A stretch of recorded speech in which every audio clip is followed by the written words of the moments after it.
Hello, this is Lisa, CEO of Sight for White, welcoming you to this week's Talking News on Saturday the 19th of March. I'm not quite sure where this week has gone, but it seems like yesterday that we were at Wenders Hall with our annual open day for both visually impaired and sight impaired islanders. The day was a great success. Lots of homemade cakes were eaten and we had 117 people attend the event, with 18 organisations being represented. I would like to say a huge thank you to the 11 volunteers who gave up their Saturday to help us on the raffle, the refreshments, and generally helping people manoeuvre around the busy room. And also a huge personal thank you from me to the staff who also gave up their Saturdays to ensure the day ran smoothly and that they were on hand to meet not only some familiar faces, but lots of new faces too. So thank you to the staff and volunteers. And of course, thank you to everybody who attended. Without the attendees, of course, the day isn't worthwhile. We believe the venue worked really well because although it is a little walk from the bus station, we did have transport going back and forth from the bus station. And for those who were able to come in by car, there was plenty of parking. It really doesn't seem long ago that we did the winter newsletter, but we are already now in the throes of producing the spring's newsletter, which we due out next month. Everybody stay safe and enjoy what looks like the weather might be finally warming up. Kindest wishes, Lisa. Hello everyone, happy St Patrick's Day to you if you celebrate. This is Steve with a story from Isle of Wight Radio. Headlined, Scam Warning Issued Regarding Incoming 01983 Phone Numbers. Trading Standards has received reports that scam calls are being made using the Isle of Wight's 01983 prefix. That is to say, people are receiving scam calls from 01983 numbers, despite the scammers having no affiliation with the island. Please be aware that scammers can purchase UK numbers using any dialling prefix, so there is no guarantee that what appears to be a local call will be genuine. Use caution until you are happy that the call is genuine. A useful tool to share with you is the introduction of the number 159, a pilot scheme launched by Stop Scams UK and the Global Cyber Alliance, which offers a practical way to check if a call you receive purporting to be from the bank is genuine. If in doubt, you are advised to stop, hang up, and call 159 to speak directly to your bank. 159 will never call you, but you can call 159 if someone contacts you saying they're from your bank. Even if they are not suspicious, you receive a call asking you to transfer money or make a payment, even if it seems genuine. You receive a call about a financial matter and it seems suspicious. Not all banks have signed up yet, so when you call, you will be taken through a list of participating banks and you can press the relevant number on your keypad and you will then be put through to your bank. Please remember to use another phone or to wait 30 minutes. As scammers have the technology to stay on the line, intercept your call and pretend to be your bank. This is Patrina reading from Isle of Wight Radio. Council pledges to support nearly 20,000 unpaid Isle of Wight carers. Nearly 20,000 people on the island are unpaid carers, and the Isle of Wight Council has pledged to do more to support them. After its survey on the island found that nearly a third of unpaid carers were neglecting themselves and are being increasingly getting into crisis situations because of a lack of support available. They say they feel ignored, isolated, and taken for granted by professionals. The number of unpaid carers to over 18-year-olds has risen on the island by more than 3,000 people in the last 10 years. To 19,757, and there are a further 300 young carers. The Council's Cabinet agreed a new strategy last week to help solve these issues, which has been drawn up in consultation with unpaid carers. The authority's Adult Social Care Director, Laura Gordian, says supporting unpaid carers on the island is key to ensuring the people they care for remain safe, well and are able to live the life they choose in the best possible way they can. She said the strategy was designed to stretch the authority and its health partners, but there was a full commitment to developing an action plan so they can measure the success. The council recognised unpaid carers were the ones holding families together and keeping people safe, but also support services, including respite care, need to be improved. 3 priorities have been set out to make a real difference, including ensuring unpaid carers are recognised, they have communication and access to health and social care services when needed, they are supported so their health and well-being is improved.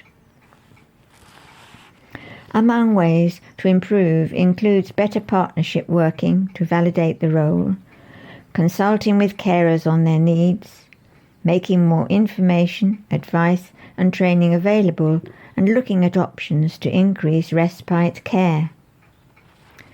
Councillor Paul Fuller said, carers have a very isolating role and the authorities should be doing everything it could to support the real unsung heroes in our communities.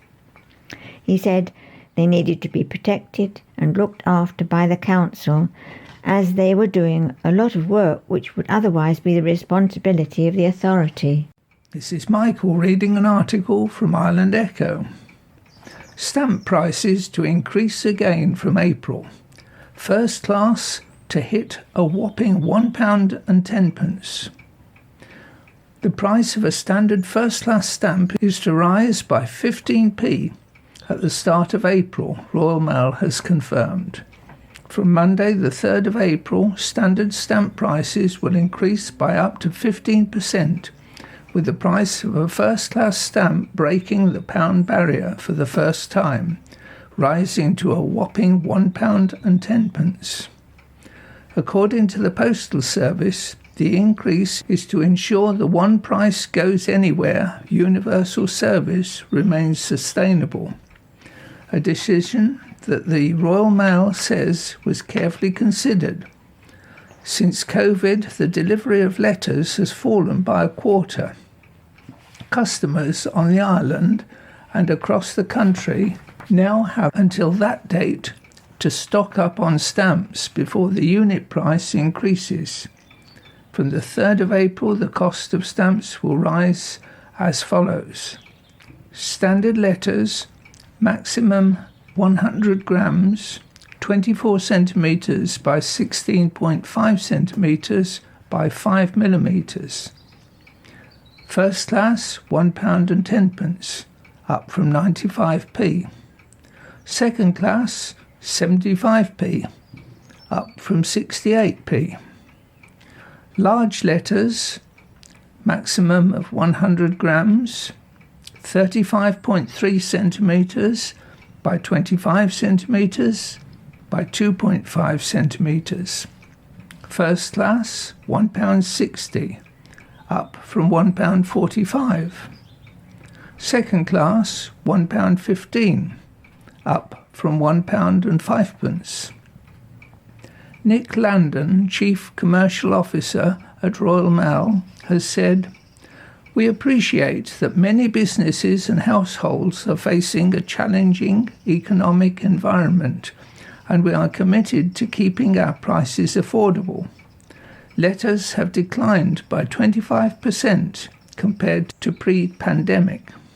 We have to carefully balance our pricing against the continued decline in letter volumes and the increasing cost of delivering letters 6 days a week to an ever-growing number of addresses across the country." This is Den reading an article from the Island Echo.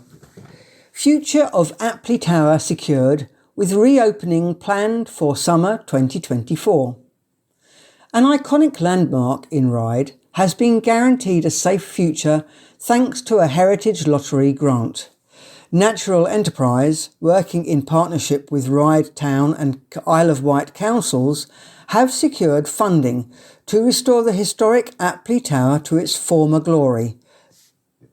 Supporters came together with children from local Oakfield Primary School on Wednesday morning to celebrate the news.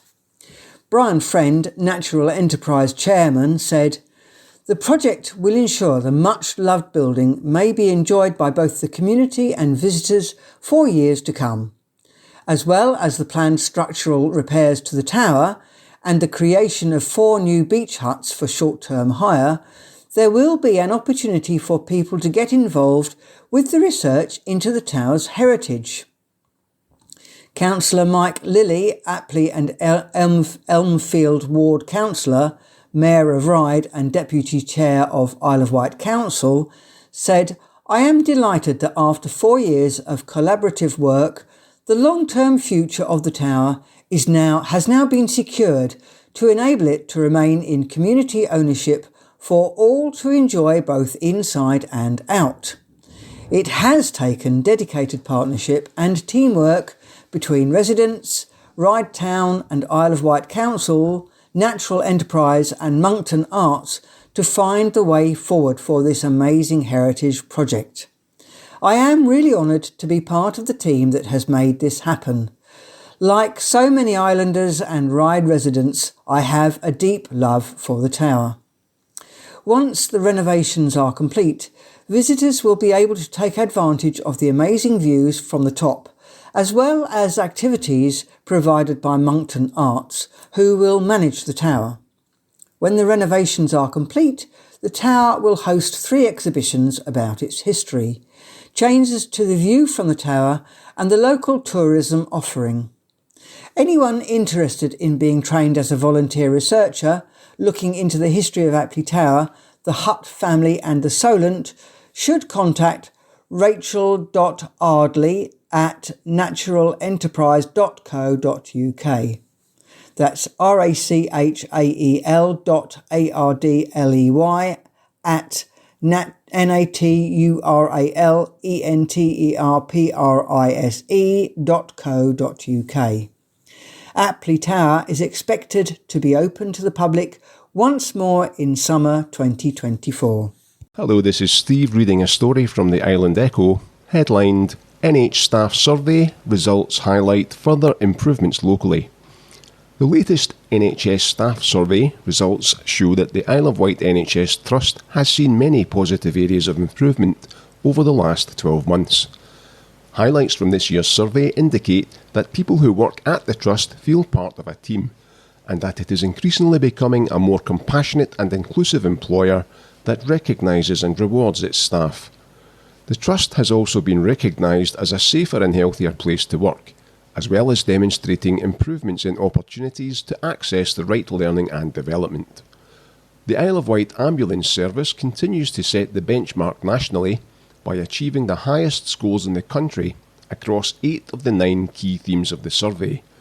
And this year, the Mental Health Service also achieved the highest score nationally in the area of learning and development.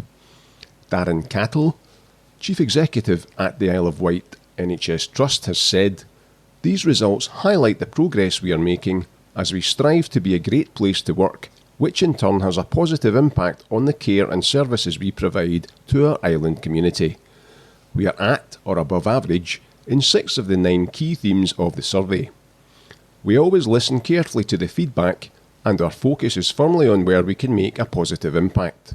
We will continue our investment into building on the positives as well as shaping our future plans to improve things for our people and enable us to continue to deliver high-quality services and compassionate care.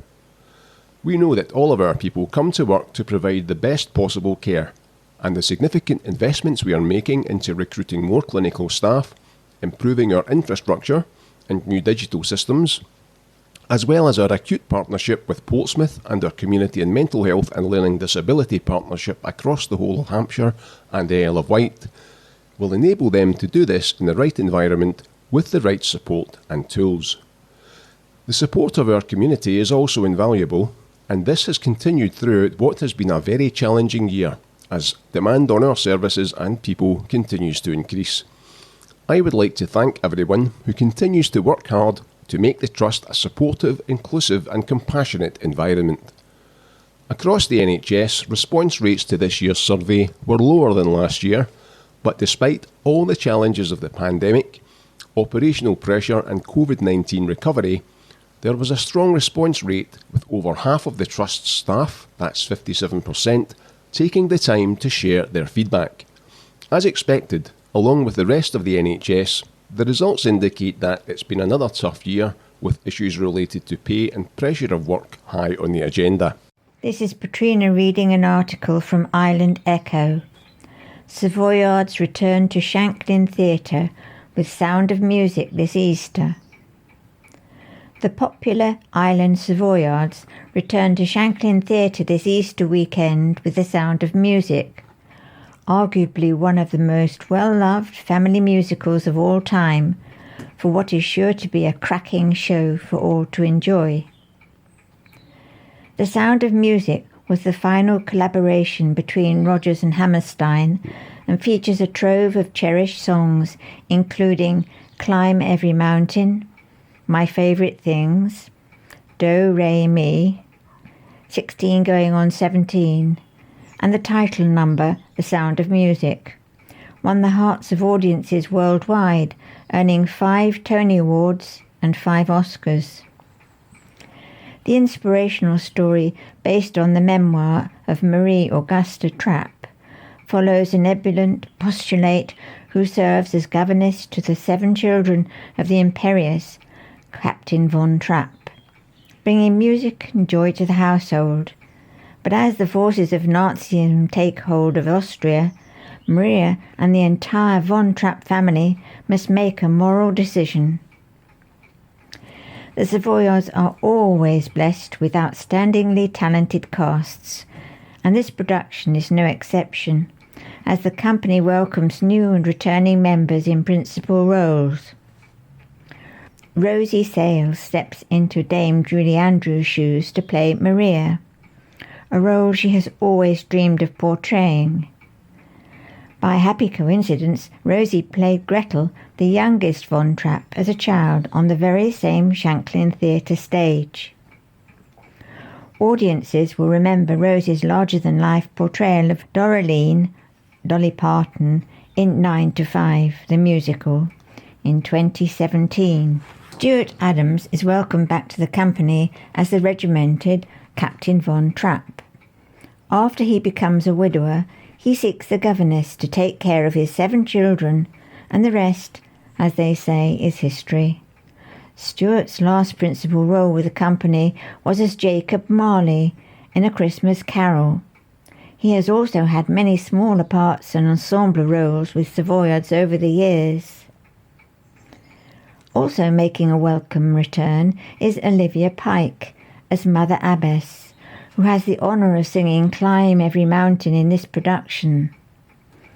Olivia has performed many times with the Savoyards, notably as Baroness Bombast in Chitty Chitty Bang Bang in 2019. She is also no stranger to playing a nun, having played a role of Sister Mary Patrick in both the company's productions of Sister Act the musical. Also returning to The Sound of Music are Alice Burton-Jones as Liza von Trapp, Daniel Farmer as Rolf Gruber, John Abraham as Franz, and Maureen Sullivan as Franz Schmidt. The Island Savoyards are delighted to introduce Maurice Kachuk as the charismatic Max de Wheeler in his first principal role with the company. Also joining the cast is Natasha Edwards as Elsie Schreider, Captain von Trapp's initial love interests. In addition, the Island Savoyards are delighted to welcome a junior cast playing the charming von Trapp children, and a large ensemble of nuns, ballroom guests and soldiers. As with all Island Savoyards shows, audiences can expect high production values with grand sets and professional costumes, expertly overseen by director Andrew Jennard Wilson. The production will be accompanied by a large orchestra of professional musicians led by musical director Steve Burton.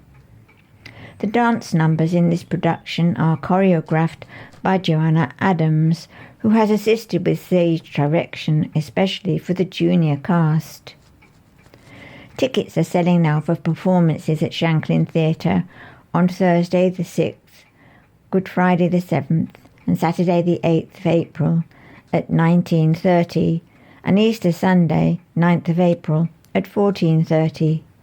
They can be obtained from the box office 01983 868 000 or online by calling www.shanklintheatre.com.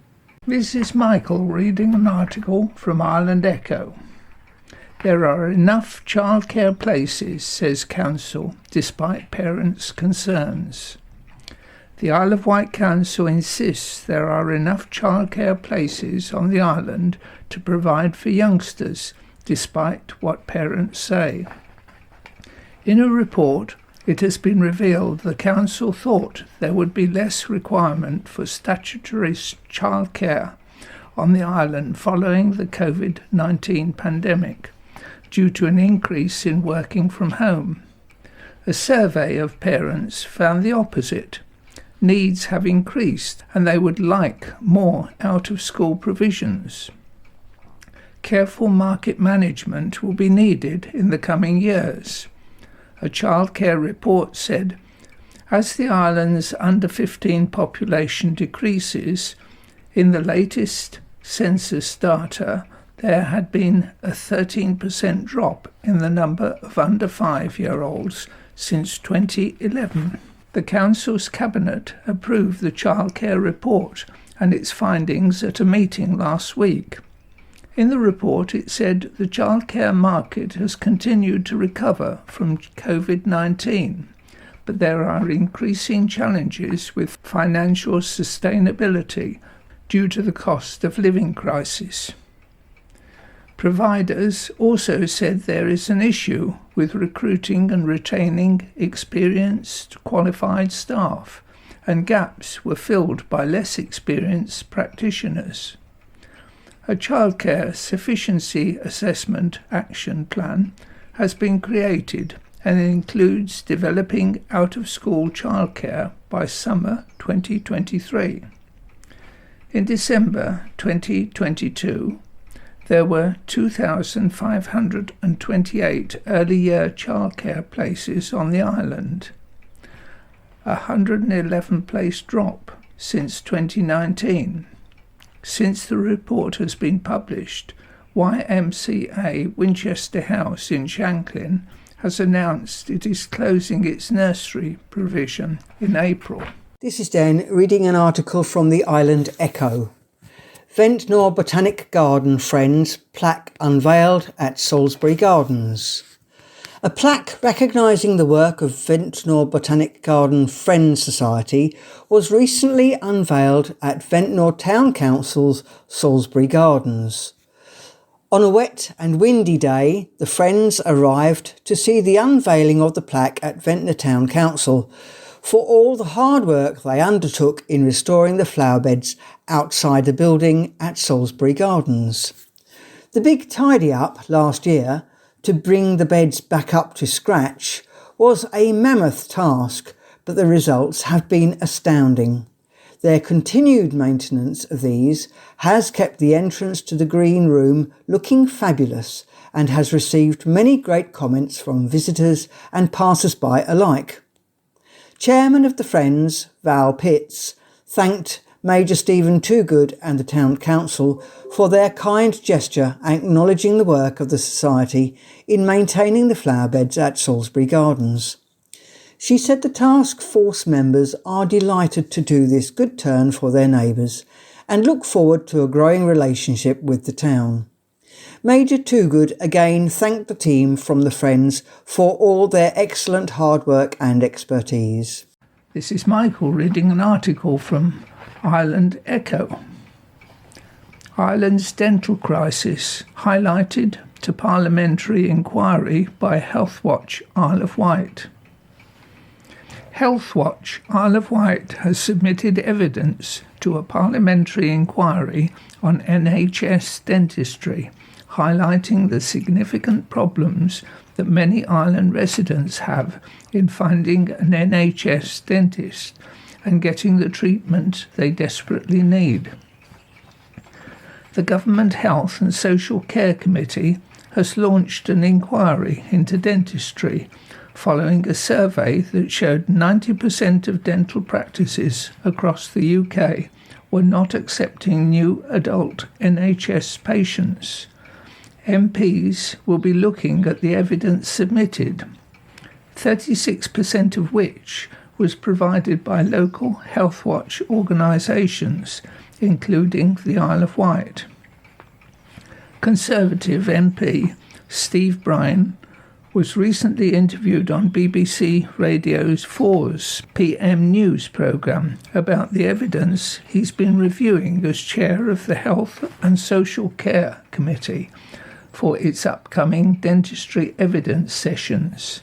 He said, "We've had hundreds of pieces of written evidence from trade bodies, professional charities, people working in the profession, but quite a lot of it has been from local Healthwatch and from patients themselves, telling some pretty painful stories of do-it-yourself dentistry, home tooth extractions, people tying shoelaces to teeth." His comments are a credit to more than 30 local Healthwatch who've submitted evidence to the inquiry and the wider efforts of the whole Healthwatch network over the past few years in highlighting the dentistry crisis. Joanna Smith, Healthwatch Isle of Wight manager, said, "Lack of NHS dentistry on the Isle of Wight is compounded by the fact that we are surrounded by water. We do not have the luxury of travelling to a nearby city or county to access NHS dental care.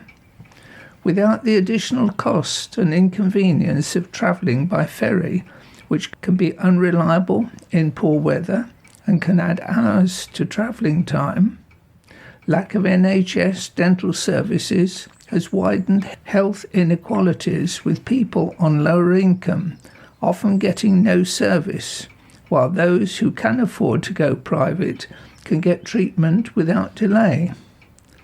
We have been contacted by pregnant women, cancer patients, people with mental health conditions, and autistic people, all of whom have been unable to access any NHS dental care. This has affected their mental health and well-being, caused financial hardship, and has increased pressure on urgent care services such as NHS 111, A&E, and GP services. Talented Isle of Wight pianist to start in Channel 4 final. From Isle of Wight Radio, read by Joyce.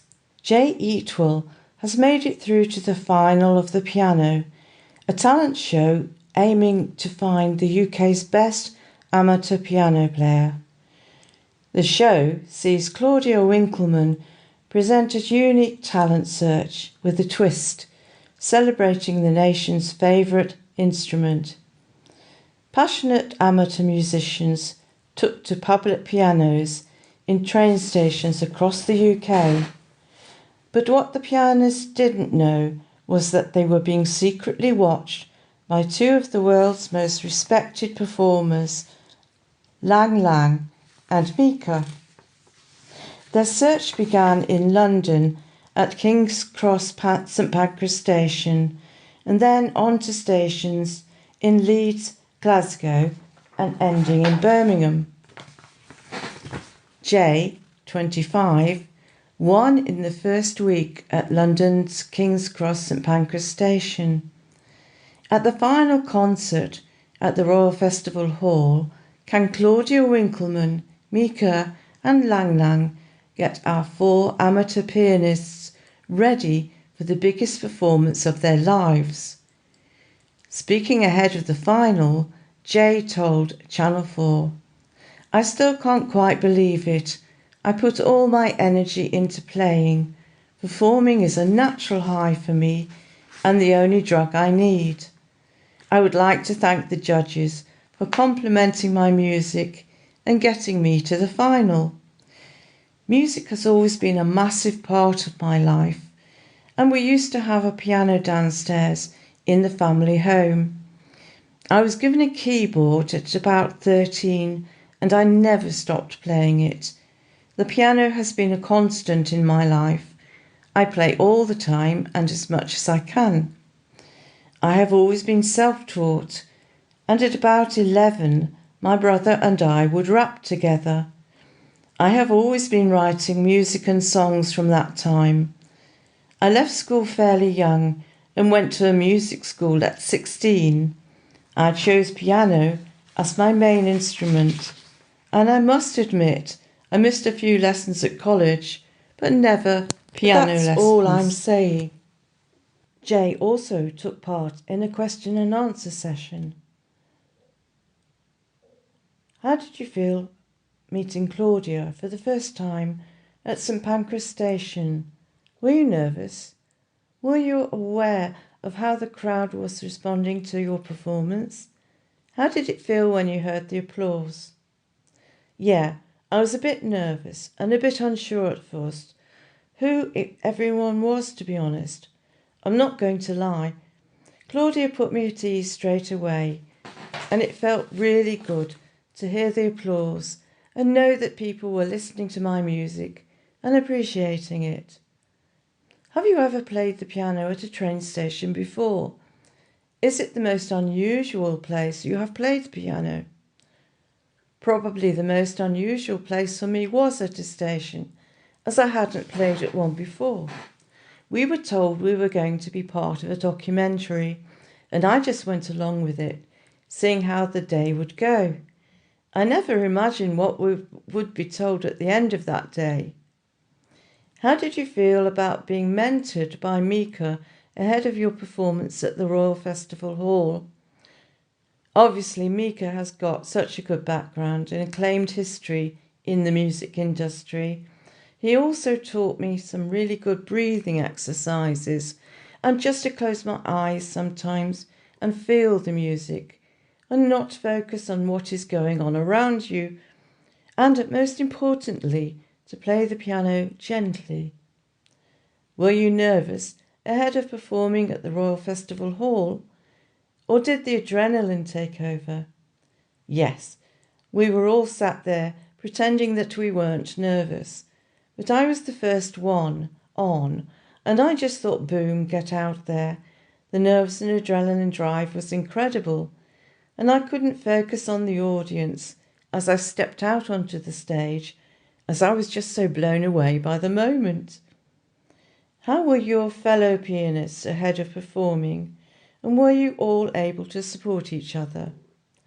By that point, we were all mates, and we kept encouraging each other to go out there and smash it, saying, don't be nervous, just go for it. I do bring a little bit of rap to the Royal Festival Hall, but that's all I'm saying. Who of your family and friends were there to see you play on such a special night, and how proud of you were they? My mum, brother and some friends came up from the Isle of Wight, and it was lovely to have their support on the night. My mum and brother were really proud, and later that night I got loads of texts from my mates, which was really nice. Can you share a special moment that stands out for you from the evening? A special moment for me was walking out onto the stage, taking in all the surroundings, knowing that I would be playing at the Royal Festival Hall and its amazing acoustics. Another special moment was connecting with people on the night, some singing my song and some even crying. I hope they were happy tears. When you turned up at St Pancras Station, you didn't know that Lang Lang and Mika would be watching, or that someone would be chosen to perform at the Royal Festival Hall. It really did feel like one of those life-changing moments, and something I have never experienced before. It will always be something that I will remember and cherish. Do you find playing the piano therapeutic, and how does it help you? I would say the piano has taken me out of quite a lot of negative situations. Without music to turn to, I don't know quite what or who I would be. How would you describe your style? That's a hard one. My style varies so much every day. One of my main styles of music would be a mix of classical piano, a bit of rapping, and some singing. Do you think this series will encourage people to learn to play the piano? And what advice would you give to any budding pianists? I think this series will definitely encourage people to play the piano, as it glorifies it in such a good way. It depends what you are into, but it's never too late to learn an instrument. Whatever time you put into it, you get back so much more. What do you hope is next for you? More music? It was a bit hard getting back to the reality of labouring and bar jobs, but I feel my life has been transformed by music and songwriting now. I would like to make a career out of it and totally focus on music.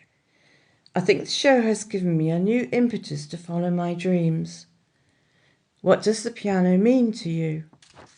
Music in general is such a massive part of my life, and a few years ago I did once actually have a vivid dream of playing a piano at somewhere like the Royal Festival Hall in front of a big audience. When I play, I put my heart and soul into it, and it's just me and the piano. Does playing the piano calm you and take you into another world?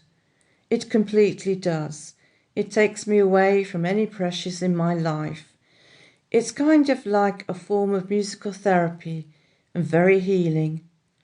Being involved with the piano, has this made you a different person musically and emotionally? Definitely. I feel I have learnt so much and what I am now capable of. I feel I can cope with any pressures and could play anything thrown at me. Speaking about Jay, Mika said, I found Jay really touching. There's a certain kind of freshness to what he was trying to do. He's a really, really good piano player, a really good storyteller, and crazily able to write a catchy melody. And then, when you put it all together, his background, his job working on construction sites, his life is not easy. His life is not simple. Even to write music and to practice is a challenge with the amount of hours he works, how early he starts and how late he finishes. He doesn't even have a piano at his house. So there was something really amazing about him. You felt, well, if he's doing this against all odds, there must be a reason. He must need it. It must make him feel better. I love that. I love the idea it made him feel more powerful. It made him feel like he could express himself better. To hear that urgency when he's rapping, when he's playing his really well-composed pieces. Music has been his saviour. It gave an urgency, a realness to his playing and composition. I felt this amazing sense of gratitude towards the piano. Hello, this is Steve reading a story from the Island Echo, headlined, Sending Out an SOS, Call to Action to Help Save Our Wild Isles. In their first major campaign together, the National Trust, the RSPB and the WWF are urging everyone in society to come together to halt the destruction of UK nature and to take urgent action to save our wild isles, including the Isle of Wight. Millions of people from all walks of life discovered the wonder, but also the fragility of UK nature through the first episode of the new Wild Isles series, narrated by Sir David Attenborough, which aired on television last night. Now, 3 of the UK's largest conservation charities, with 8.5 million combined members, are using their collective voice to call on all sectors of society across the UK to act. The charities say there is just enough of the UK's natural world still left to save, and if everyone, the public, communities, businesses and leaders all urgently work together to aid its recovery, nature can begin to thrive again within the next few decades. The Save Our Wild Isles campaign will engage the UK public and inspire them to act. The charities are calling on the public to show their love of nature by committing to go wild once a week.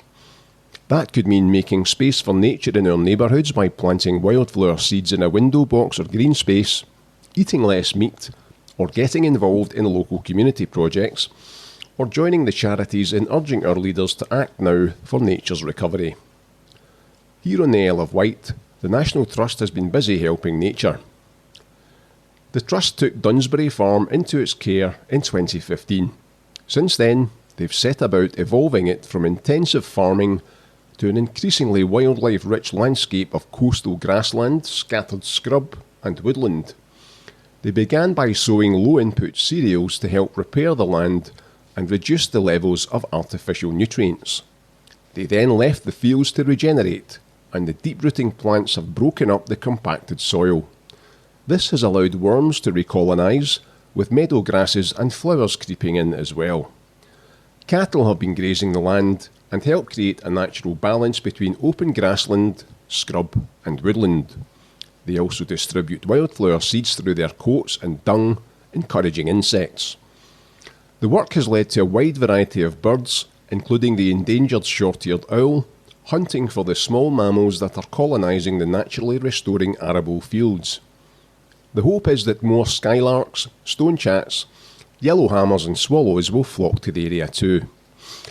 Robin Lang, countryside manager at the National Trust on the Isle of Wight, said, "We look after nearly 5,500 acres, that's 2,200 hectares, of stunning countryside on the Isle of Wight. This includes some of the most beautiful and wildlife-rich coast, downland, woodland, meadow and estuary on the island. These habitats are home to a wide range of wildlife, and in recent years, we've been taking up opportunities to look after them even better, or expand priority habitats to make them bigger, better and more joined up. At Newtown, we're grazing flower-rich meadows rather than hay cutting to preserve insects and small mammals. In the west part of the island and near Ventnor, we have a staged programme to restore 700 acres, that's 280 hectares, of arable land to mixed grassland, scattered scrub and woodland, which will be grazed by a range of farm animals. We're also planning to do some wetland restoration in some of these areas, reversing the effects of past deep drainage for arable farming and reducing local flooding and surface water runoff. It's really exciting to see how wildlife is already responding to these changes, and to know that we are making positive steps to increase biodiversity on the island after at least 80 years of decline, both for the long-term benefits of nature and for people to experience. In some places we will be creating more paths and bridleways to provide more off-road circular routes.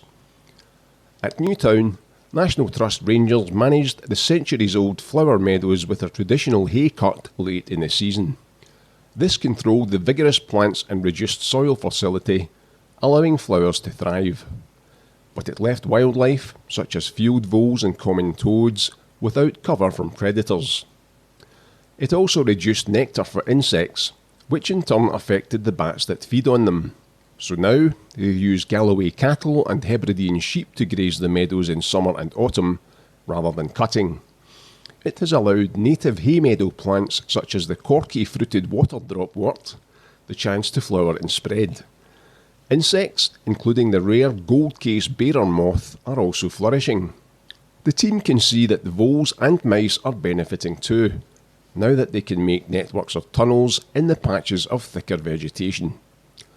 For more information and to save our wild isles, visit www.saveourwildisles.org.uk. This is Den reading an article from the Island Echo.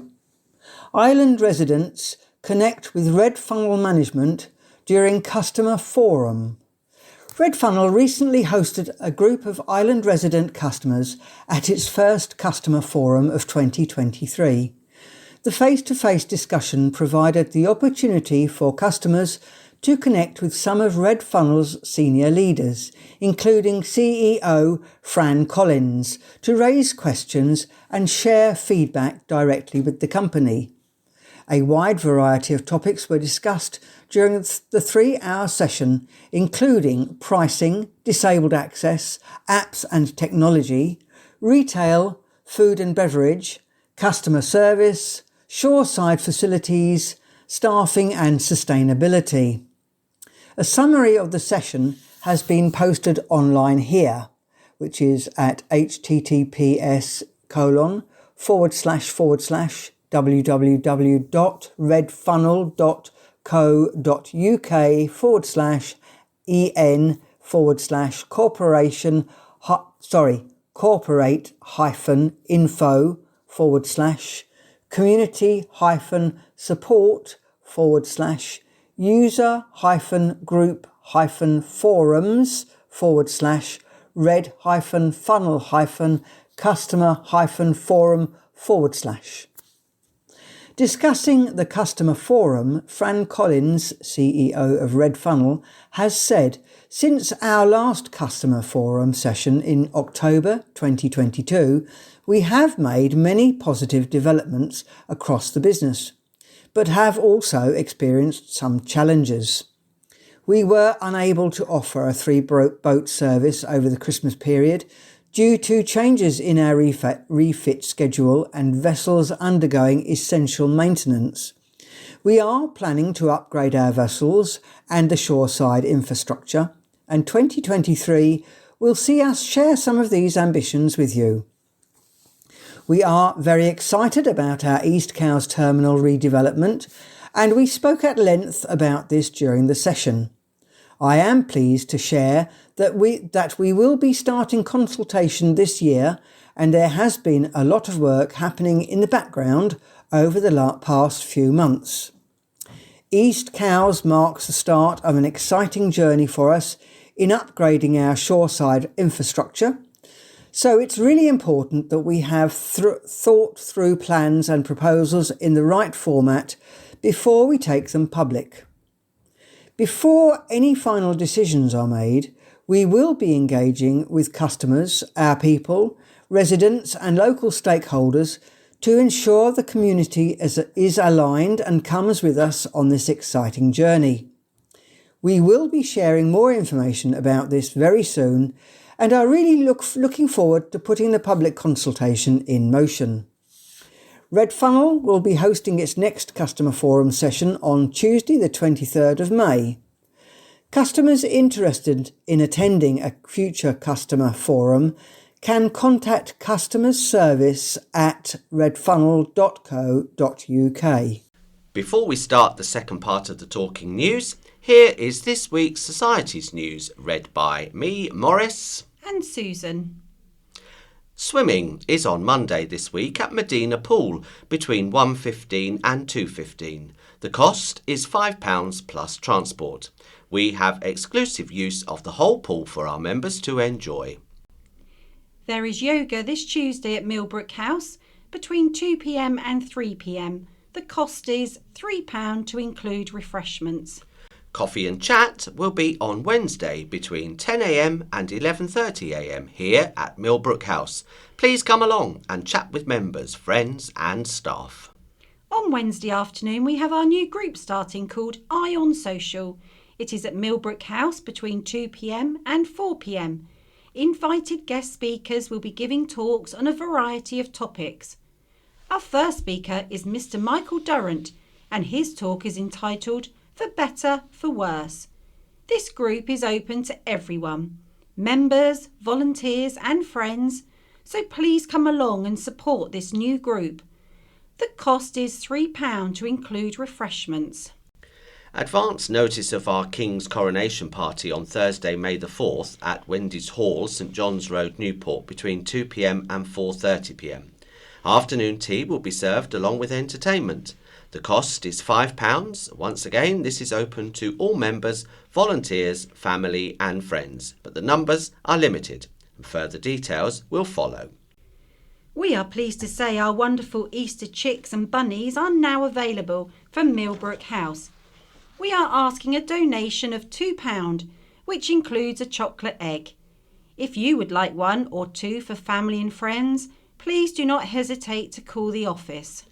This is an advance notice for your diary that our catch-up and feedback for our members is on the 12th of April at 11:45. Please come along and support. This is an opportunity to give us feedback on the services we provide and any suggestions you may have. If you are unable to make it to Millbrook House, please call us with any ideas and we can take them to the meeting. And finally, we would like to say thank you everyone who came along to our open day on Saturday. We had over 100 people come through the door. We are also very grateful to our wonderful volunteers who baked cakes and served tea all day. For any information of the activities or events mentioned, please do not hesitate to call the office on 522205. And now we move on to the news. Grave shame.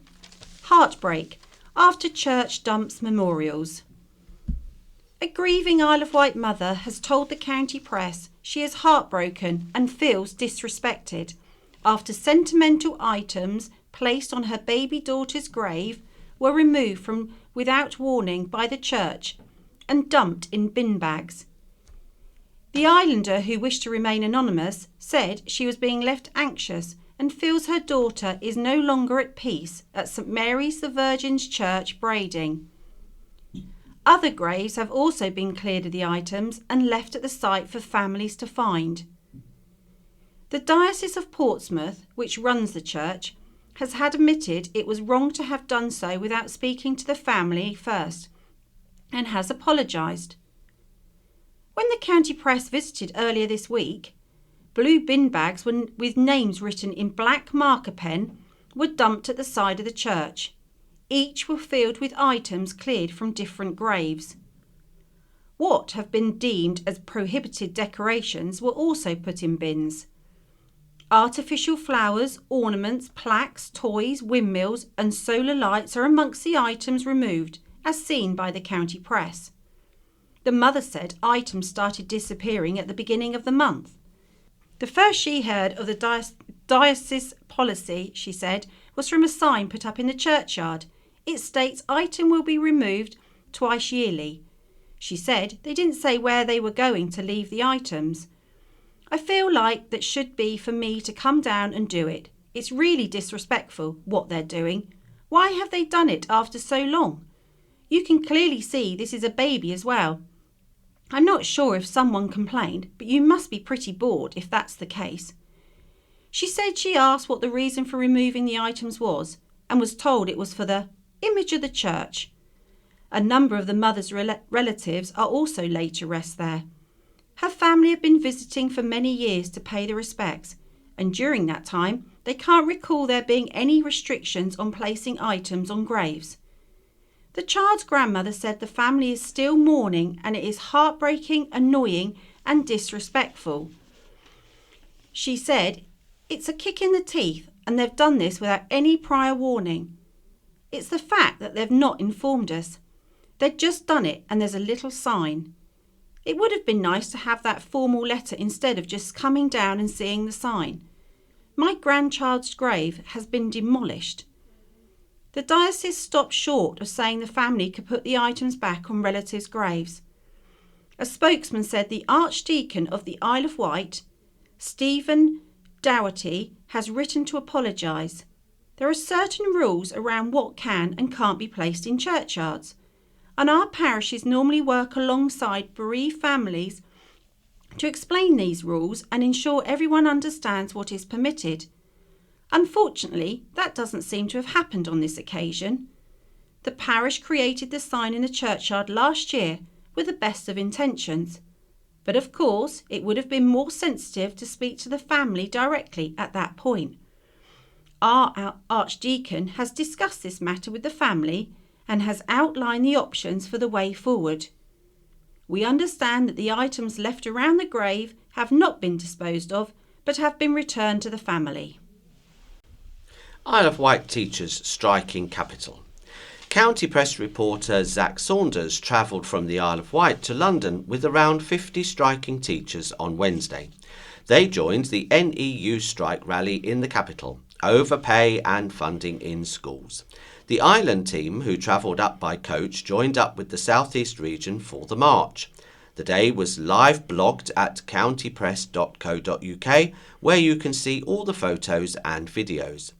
No ifs, no buts, no education cuts was a popular chant.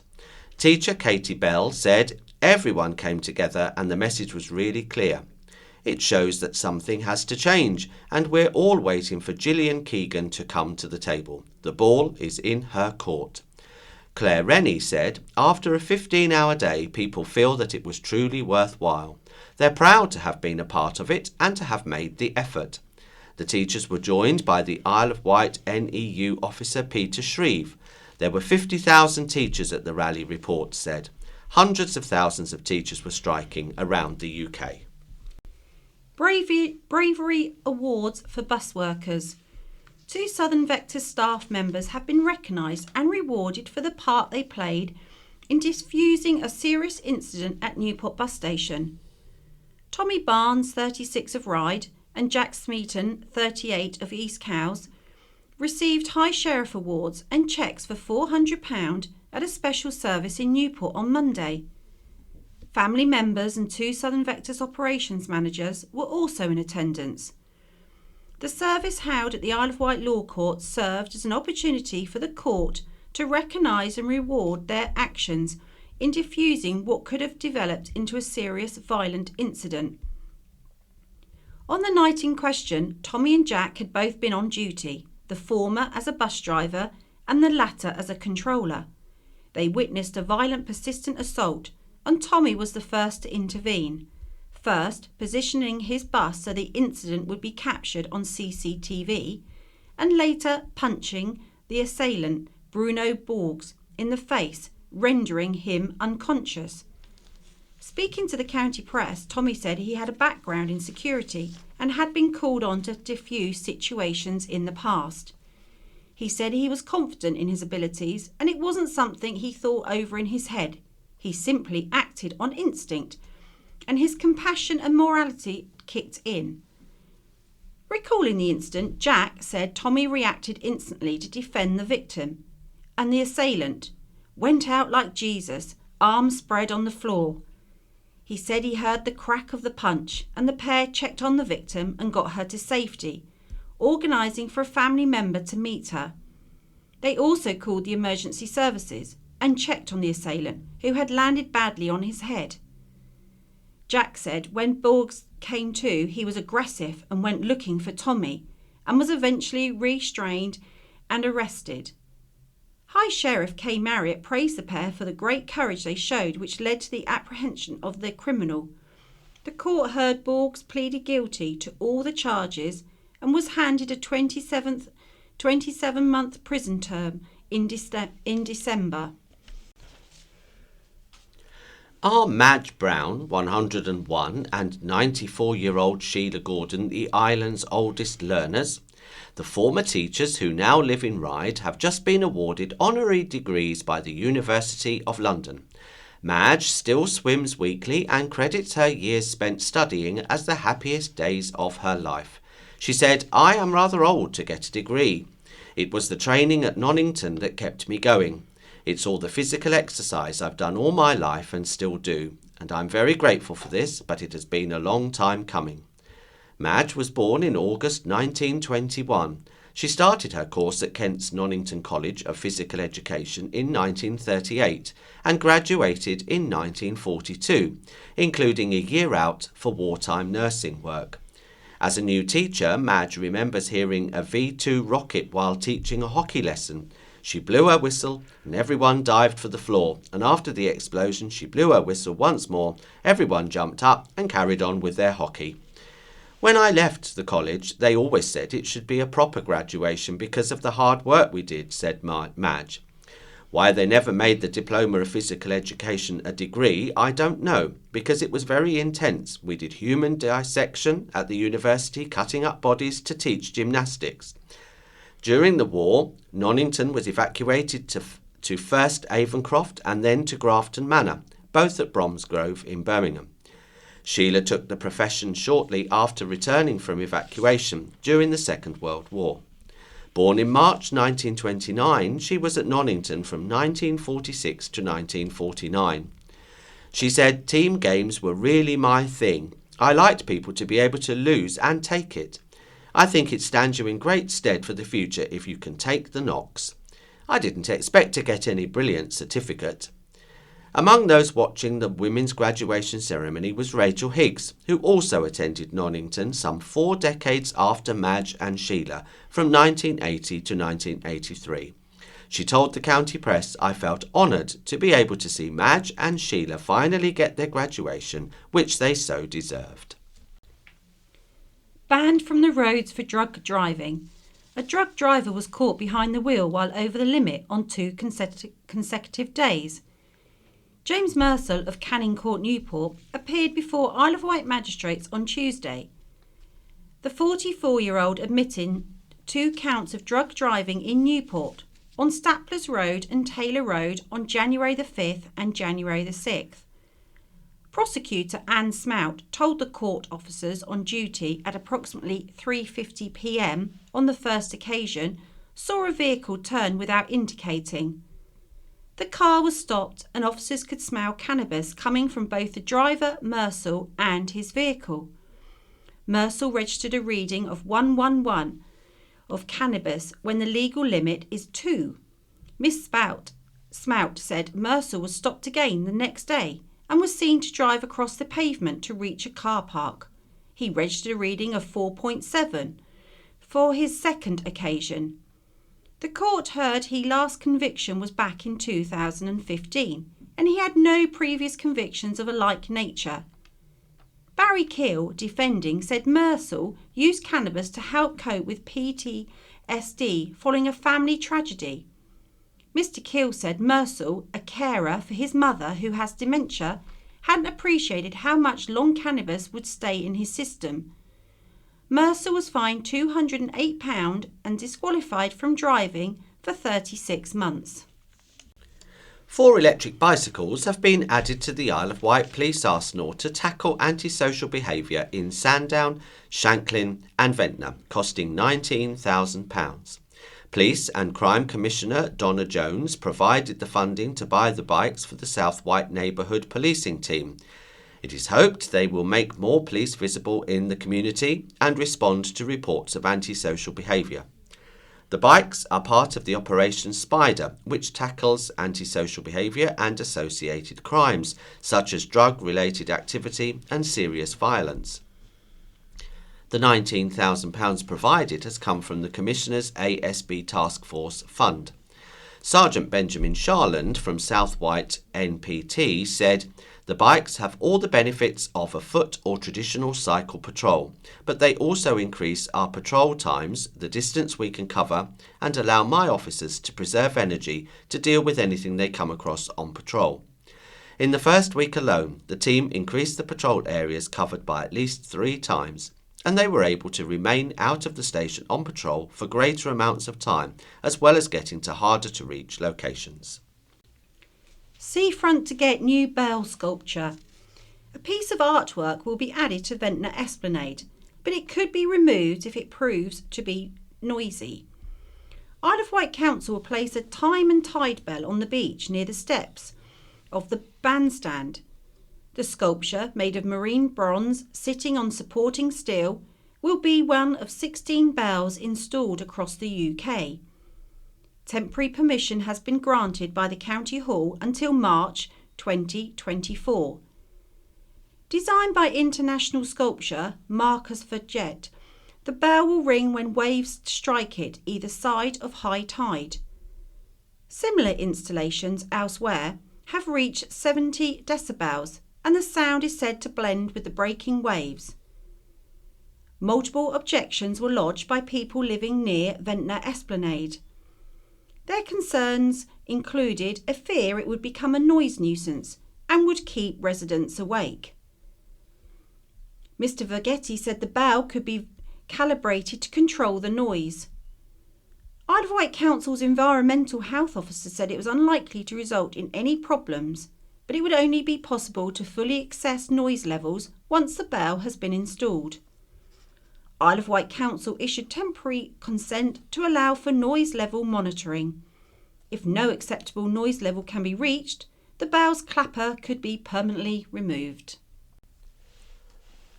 The island's last remaining Lloyd's pharmacy looks set to close and be replaced by an independent chain.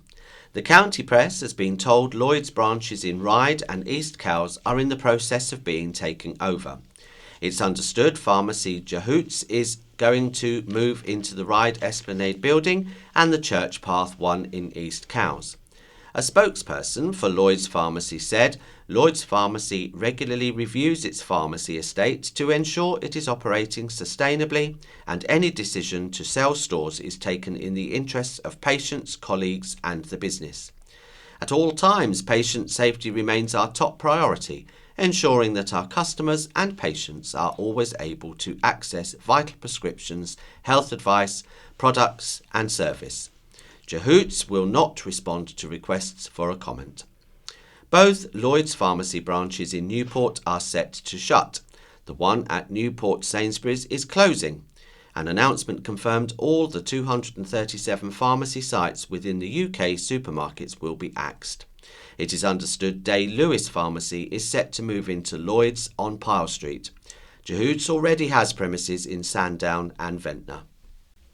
Here's a first look at Pennyfeather's vision. 7 years after it was proposed, a major 900-home development on the outskirts of Ryde is a step closer, and here's what it could look like. Artist impressions and layout master plans have been revealed for Pennyfeathers in Ryde as it comes back for final deliberation. The development would stretch along the Brading Road from Westridge Garage to Busy Bee Garden Centre, with houses and flats, commercial buildings and a community centre. The plans have been in the making since 2016 as one of the first major schemes to be announced for Ryde, with the Isle of Wight Council approving outline consent in 2017. A further application made in 2020, but with multiple revisions made, looks to finalise details of access, appearance, landscaping, layout and scale. These plans will finally be determined by the Isle of Wight Council's Planning Committee next Tuesday. Land for a school has been included in the plans, approximately 1.75 hectares. If a new one is required, planners say. Isle of Wight Council planning officers recommend that the scheme should be approved. A man who bombarded emergency services with hundreds of vile and abusive phone calls after disagreeing with an inquest conclusion on his wife was spared immediate imprisonment. Paul Sainsbury of Leeson Road, Ventnor, appeared for sentencing at the Isle of Wight Magistrates Court after earlier admitting 3 counts of persistent use of a public communication network to cause annoyance, inconvenience and anxiety between August the 23rd and November the 29th last year. The 68-year-old's offending stemmed from the conclusion reached by Islands coroner Caroline Summeray at an inquest into the death of his wife, which he disputes. Sainsbury subsequently made hundreds of nuisance calls to the coroner's office, the Isle of Wight Ambulance Service and Hampshire and Isle of Wight Constabulary. The nature of the calls were often abusive, with aggressive, threatening and obscene language used towards staff, said Liz Miller, prosecuting. She stressed Sainsbury caused major disruption by drawing time away from the coroner's investigations as well as services provided by the ambulance and police. Sainsbury was convicted for similar matters in 2020, again targeting emergency services, for which he was handed a suspended sentence. Barry Keel said his client had difficulties coming to terms with his wife's death. Sainsbury had used alcohol as a coping mechanism, and the outcome of the inquest had fuelled his feeling of a sense of injustice, Mr. Keel added. Probation officer Dawn Young said Sainsbury had consumed around 1.5 litres of vodka every 3 days and used alcohol as a crutch for his grief. He went on a year-long drinking binge and felt certain remarks attributed to him at the inquest were in error or had been misconstrued, Mr. Keel added. Drink magnified in his mind the grievances he had, but he had been alcohol-free for some weeks.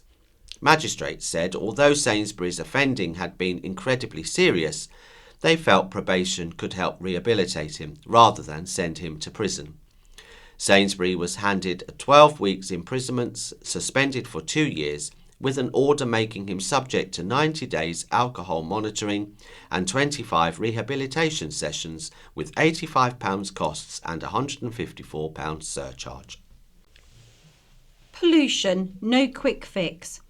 Reducing Isle of Wight storm sewage discharges to a level deemed satisfactory by government is a long way out and is going to take a lot of time.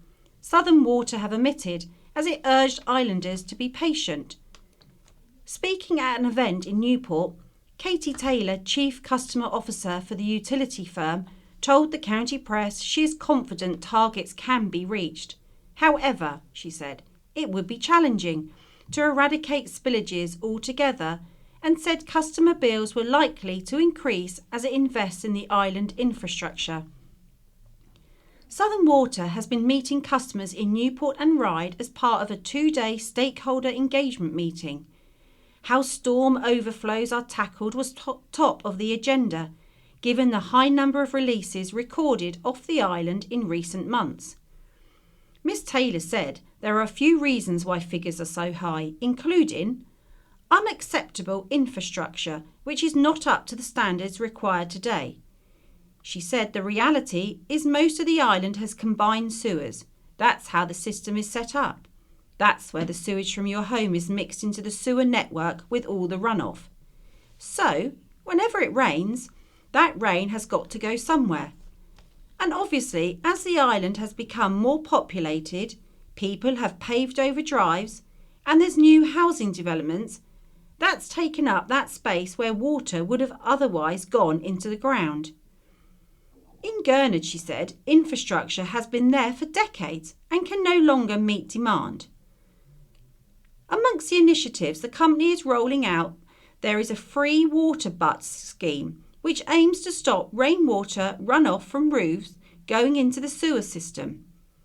Sandown has also been selected as one of the 6 locations for the company's Pathfinder project. Government targets mean the company has to ensure storm overflows have no more than 10 spills on average per year by 2050. The Isle of Wight's Hannah Minghella has followed in the footsteps of her late father, acclaimed director Anthony Minghella, by winning big at the Academy Awards in Los Angeles. Hannah was a producer on The Boy, The Mole, The Fox and the Horse, which scooped Best Animated Short Film at Sunday night's ceremony. It follows the film's recent success at last month's BAFTAs, where it claimed the Best British Short Animation. Based on the book by Charlie Mackesy, the story follows a boy, a mole, a fox and a horse as they create an unexpected friendship and travel together in the boy's search for home. Hannah, who works at J.J. Abrams' Bad Robot Productions and was born in Ryde, was among the producers on the short film. The win comes 27 years after Hannah's father Anthony won the Academy Award for Best Director for his movie The English Patient.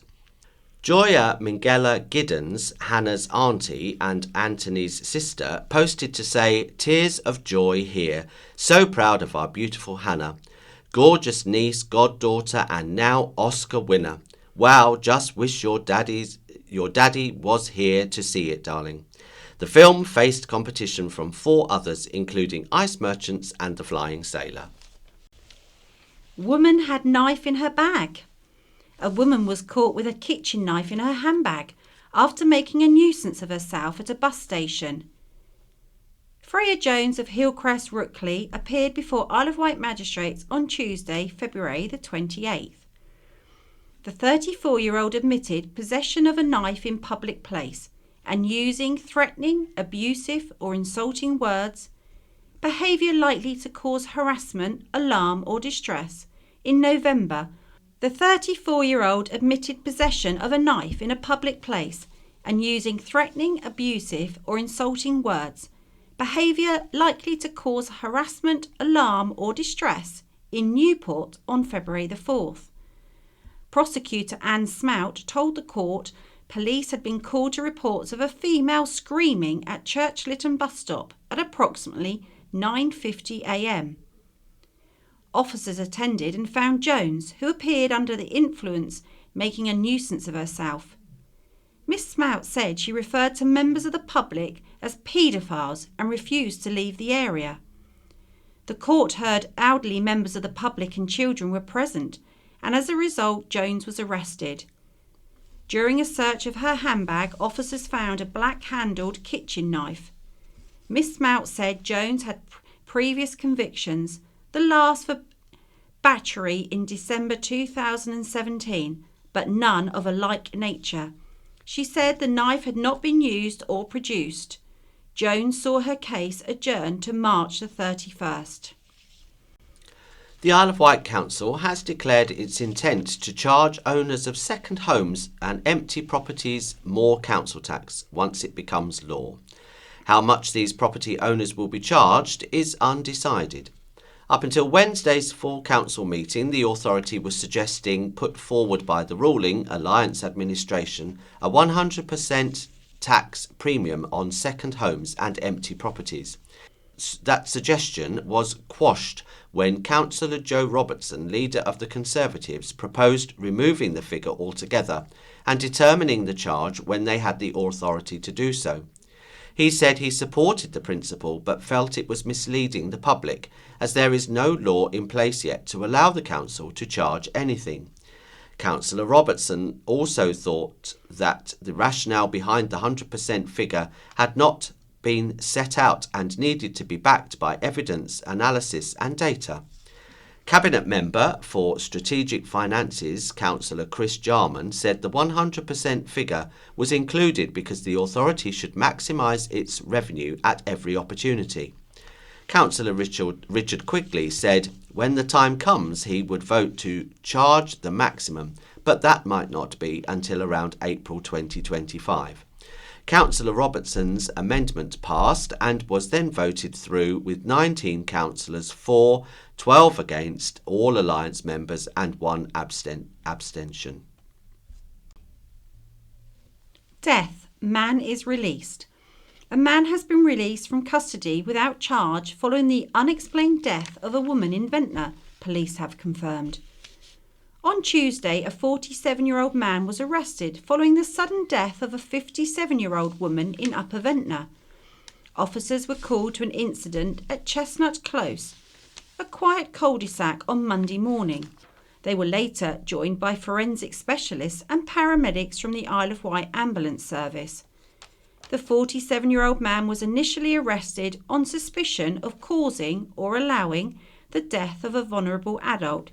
He has since been released but remains under investigation. Work on Ryde Interchange is progressing well.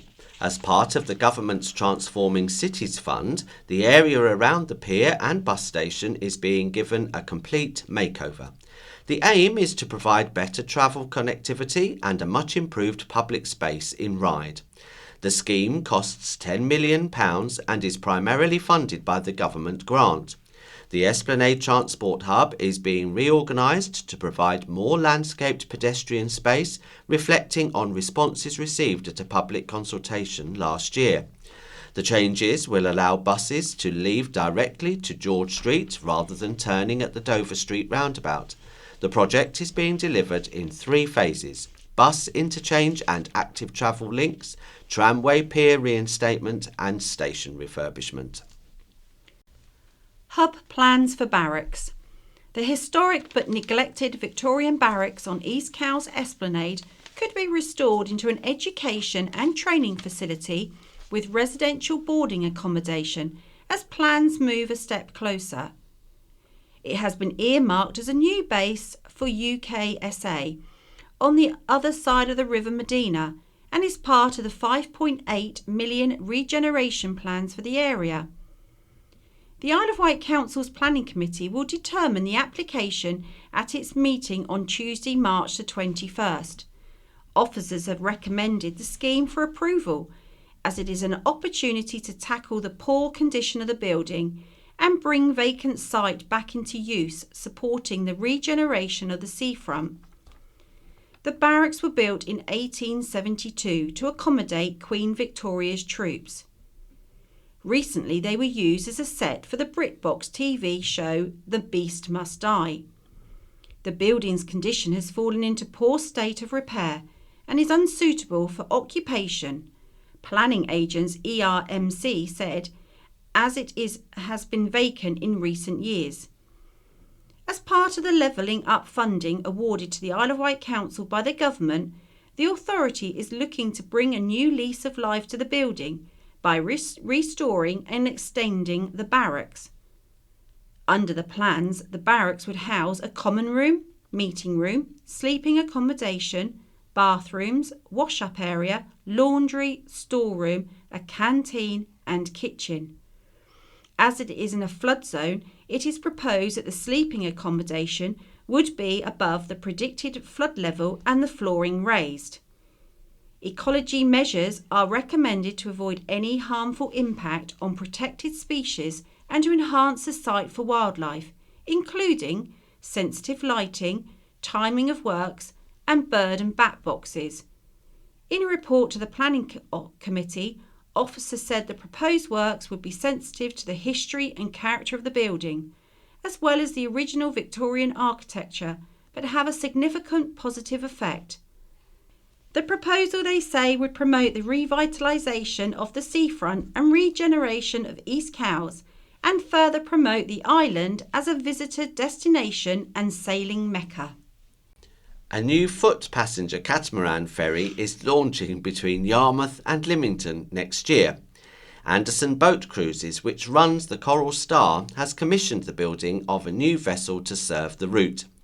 It is costing around £1 million to build and is expected to be able to carry more than 100 people. It follows the success of a temporary service which was put on during COVID. Tim Anderson is the owner of the company. Jay Smith-Dowes, marketing officer for the company, said, during COVID, Whitelink reduced its service and route quite considerably.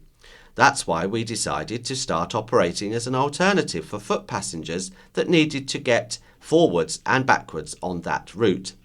After Whitelink resumed its timetable, we seemed to keep our customers and are taking bookings now for this year. The new catamaran will be primarily based as a new ferry running all the time. Jay told the county press prices to use the boat will be competitive and he hopes the service will run earlier and later than anything else currently on offer. Whitelink is currently the only major commercial ferry operator serving the route. Anderson Boat Cruises has linked up with Magnus Gunderson of Balder Capital Limited to fund the vessel, Jay said. The boat will be built by Blythe Catamarans in Essex. It is hoped it will be finished by spring 2024. Jay said the company is working on a timetable and is liaising with South Western Railway and Southern Vectis to sync train and bus times together with sailings. The last rival to Whitelink on the route was Scoot Ferries, which ran for 6 months in 2015 before going bust just before Christmas. The company ran passenger ferries on a Cowes to Portsmouth route as well as from Yarmouth to Lymington. Yarmouth Harbour seized the Yarmouth to Lymington Scoot boat for non-payment of berthing fees and fuel. Tribute to Isle of Wight's Batman. The founder of the Isle of Wight Bat Hospital, Graham Street, has died. A popular speaker at island groups, he was known for his passion for saving the lives of bats and for the hospital he set up at his Sandown home. He would tour island events to spread the word as a passionate advocate for the unusual flying mammals. The Bat Hospital started in 1996 with the aim of rehabilitating bats back into the wild. Around 3,000 bats were saved. Recently, Graham was diagnosed with terminal cancer, which left wife Donna on her own to tend to all the animals. Now a fundraiser has been started by supporter Ben Wilkie to help keep the Bat Hospital going. The fundraising page says the Isle of Wight Bat Hospital is now desperately in need of funding to stay afloat. Their circumstances have changed dramatically in a short space of time, and every penny counts to ensure they can stay on top of healthcare and feeding for the wonderful collection of bats they care for and rehabilitate into the wild. Every donation counts and is a huge help to ensuring they can continue their work into the future. Additionally, help with bat care is greatly needed at this time. Please get in contact if you would like to help volunteer. An Isle of Wight councillor has come under fire for saying royal outcast Prince Andrew should have been given his father's title of Duke of Edinburgh, as he's more worthy than his brother Prince Edward. Defending his comments, Councillor Ian Ward, Conservative, told the county press he can relate to Prince Andrew as they both have a military background. The remarks, which were posted on his Councillor Ian Ward BEM Sandown South Facebook page, said the Duke of York was better placed to fill his father's shoes, as he is a decorated serviceman. The post has since been deleted after a backlash. On Facebook, one person said, "It was a shocking view for an elected official to have, never mind being willing to say it in public. I'm horrified." Councillor Ward had said Prince Philip was a decorated serviceman, a senior officer in the Royal Navy, and fought in the Second World War. Prince Edward didn't even finish his military training. He doesn't come close to filling his father's shoes. Despite being a royal outcast now, Prince Andrew served in the Royal Navy and fought in combat operations in the Falklands War. In my humble opinion, Prince Andrew is more worthy of filling his father's shoes. In a statement to the county press, Councillor Ward said, "When I was in the army, I met Prince Philip on a number of occasions, and he was the Colonel-in-Chief of my corps. He was highly decorated. Because of that experience, he did relate to service personnel like myself as comrades. Prince Andrew is also a decorated, combat experienced officer who I have also met and to whom I can relate. Prince Andrew had similar experience to Prince Philip, and I felt could have been a better replacement. I did state that Andrew was now an outcast, thus recognising his mistakes. I have also met Prince Edward twice, but I did not feel that comradeship connection." Outgoing Isle of Wight Conservative Chair David Pugh, who leaves his role later this year, said, "One of the things I won't miss about the role is having to respond to media queries about Ian Ward's social media posts." Man-made headbutt threats to victim. A man threatened to headbutt another at a cash point in Shanklin and followed him to two separate shops. Jason Nichols of Park Road, Shanklin, appeared before magistrates. The 47-year-old admitted using threatening, abusive or insulting words, behaviour with intent to cause fear or provoke unlawful violence, and possession of cannabis on February the 14th. Prosecutor Anne Smout said the victim had been taking money out of a cash point. Nichols was staring at him, and when the victim tried to break the ice with a comment, he got up in his face. The victim told Nichols he didn't want to argue, but Nichols said he would fight him and threatened to headbutt him. Nichols followed the victim to two different shops, and the victim called the police. Mrs. Smout said the incident was made more serious because the victim followed violence and he had to take shelter in two stores. Sentencing will be made on March 21st. And now we go on to memories. How readers can help to tell the story of brick making on our island. We take bricks for granted. Many houses are constructed of bricks, or at least have brick cladding. We see bricks every day, but when did you last look closely at a brick? A permanent brick display has recently opened in Whippingham, in the Church Hall car park. It is free to view at any time. Here, the history of brick making on the Isle of Wight is described using many different bricks and artefacts. The youngest brick on display is 50 years old. The oldest brick shown is 320 years old. The exhibition is called the Brick Hack. A brick hack is somewhere that freshly made bricks were left to dry before firing. Often damp bricks were just laid out upon the ground in long rows, perhaps 8 high, with gaps between them to allow the wind to blow through. Sunshine was useful to help the drying process. In case of rain, wooden roof covers were made to place over the bricks. These were called loos. The sides of the rows of bricks were protected by hurdles of coppice wood, usually hazel.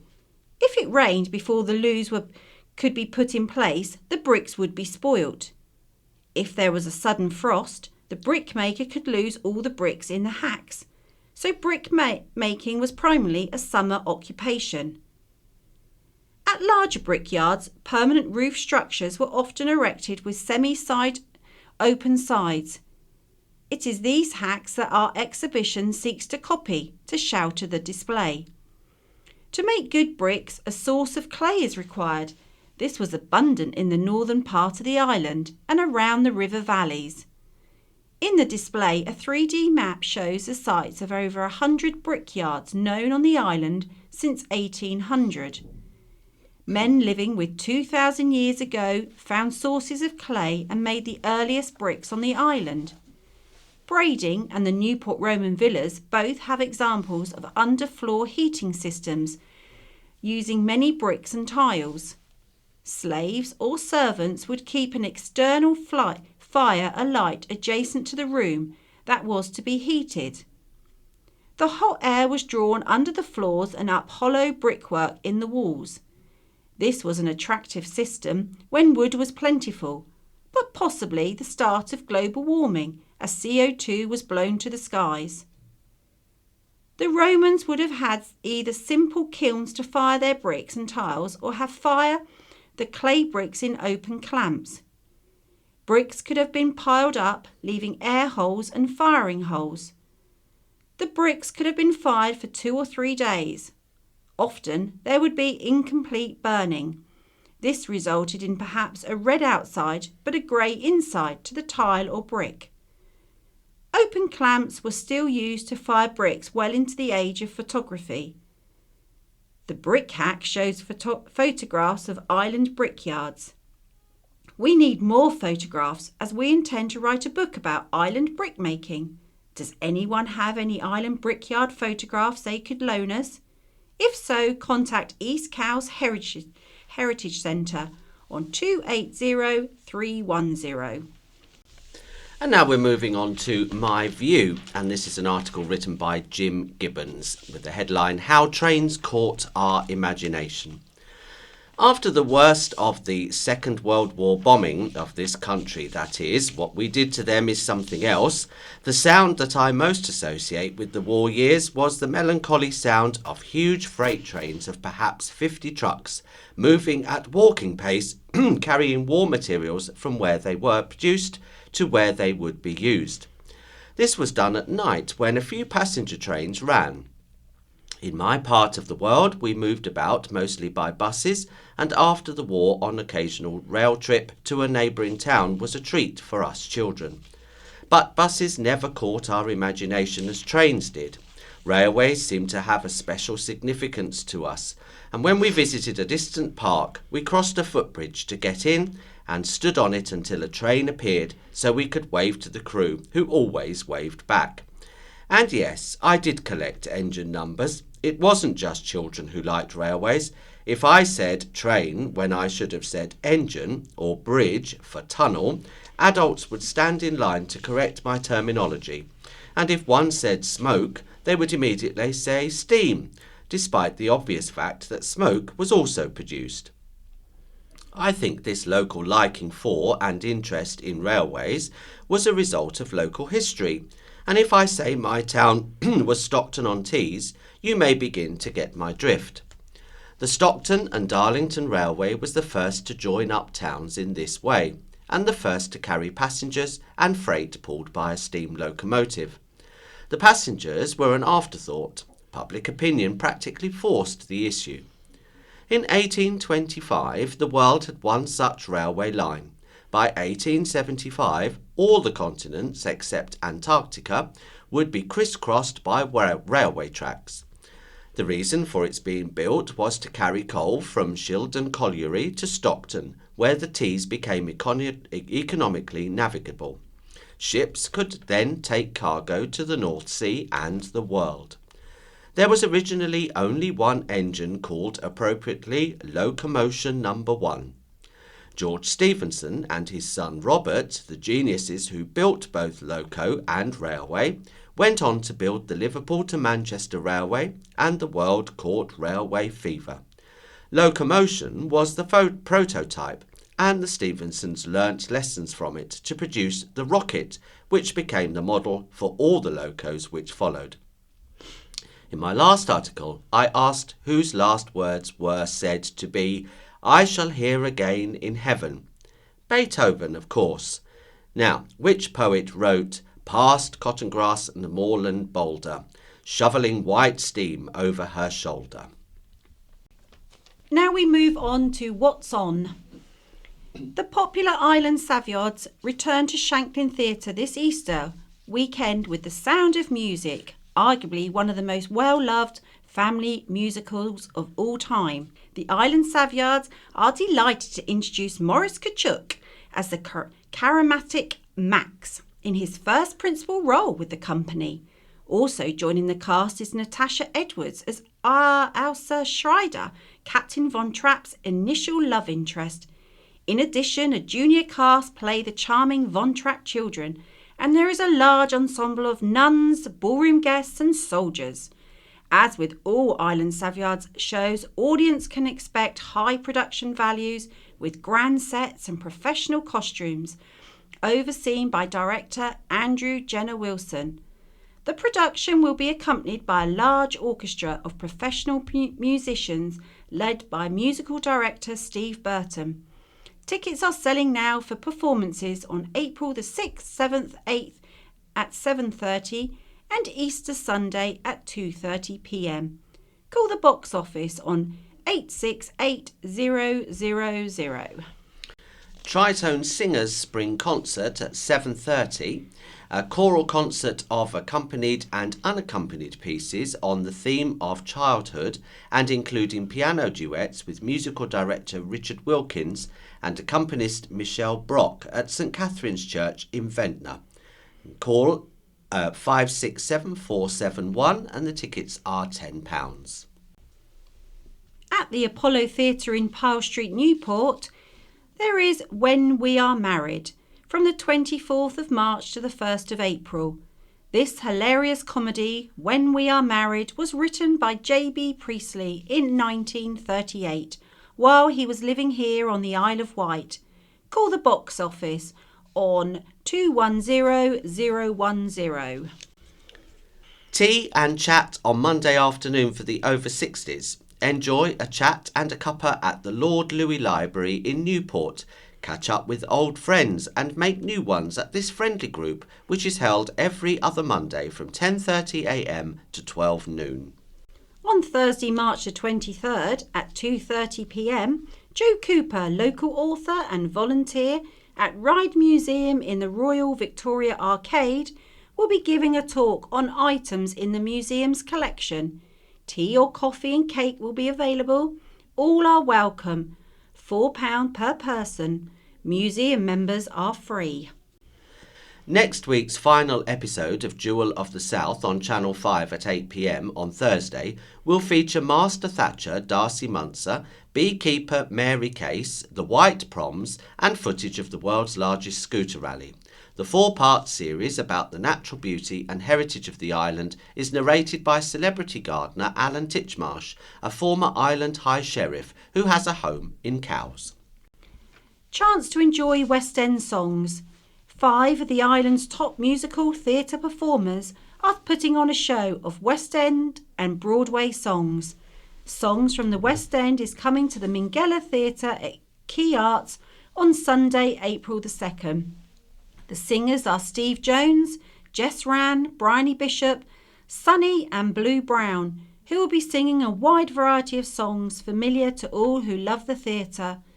The event promises something to suit all tastes. Tickets are £10 in advance or £12 on the door from the Key Arts Centre. And now we move on to letters. This is a letter from Councillor Ian Ward, Isle of Wight Councillor for Sandown South. There have been several letters saying nothing is being done about the Ocean Hotel on Sandown Seafront and the shops in the High Street. Unfortunately, Sandown Town Council invariably gets the blame. To be clear, STC does not have the powers to issue enforcement orders on derelict buildings. Authority lies with the Isle of Wight Council. The original owner sold the Ocean Hotel to a company that set about converting it into a mixture of hotel rooms and holiday flatlets for private buyers. The company took deposits on 56 flatlets and issued the investors with 125-year leases. However, they suddenly abandoned the site and disappeared, leaving it partly redeveloped but looking like a building site. After several months, liquidators and receivers were called in. A huge complication was the fact that the Ocean Hotel had 56 investors who had placed deposits on their holiday flatlets and thereby had a claim. Each of those individuals had to be contacted, some of whom lived abroad, so they could be persuaded to relinquish their claim with the view of claiming some of their deposit back when the hotel was eventually sold. Some were difficult to be persuaded, but eventually the receivers succeeded. A buyer was subsequently found and the sale took place to a property development company. Because of the concern about the safety and the detrimental visual effect, the Isle of Wight Council issued the new owners with an enforcement order to secure and clear up the site. Unfortunately, the new owners appealed and took legal action, which suspended any enforcement action until the appeal is decided. They chose to take the appeal to Durham, where their company is based, because they said they wouldn't get a fair hearing on the Isle of Wight. They attended court in Durham and the judge told them their case was insufficiently prepared and to return to court. Upon their return, a different judge refused to hear the case and told them to return it to the Isle of Wight. We await a date. Police also issued a similar enforcement order. In the meantime, a director of the company contacted me and explained they intended to erect fencing by the end of the month. We can only hope this is the first step towards getting the site sorted out. Comments about the number of closed shops in the high street are also of concern. Unfortunately, 6 of those shops, plus the King's Bar, are an integral part of the Ocean Hotel building and therefore a part of the legal case, so they are in limbo until the legal case is heard. How to get a vibrant economy, from Alexander Hopkinson Woolley from Bembridge. Chris Corey, letters on the 3rd of March, is right. We need a vibrant economy. To have that, we need better management, better motivation, and better education. If we had good management, we would still have UK-managed mass motor manufacturing. If we had better motivation, we would have better productivity. If we had better education, we would not only have a better prepared workforce, but also we would not have teachers on strike. For strikes are obviously both primitive in concept and damaging to the economy, on the health of which the welfare of us all depends. The best people to judge the quality of management are the people who work under it. They should have some say in the election of their directors. When the directors are paid on a preferential system, the them and us ethos inhibits motivation. So everyone in a company should receive bonuses when the company performances warrants them, calculated and awarded pro rata for earnings.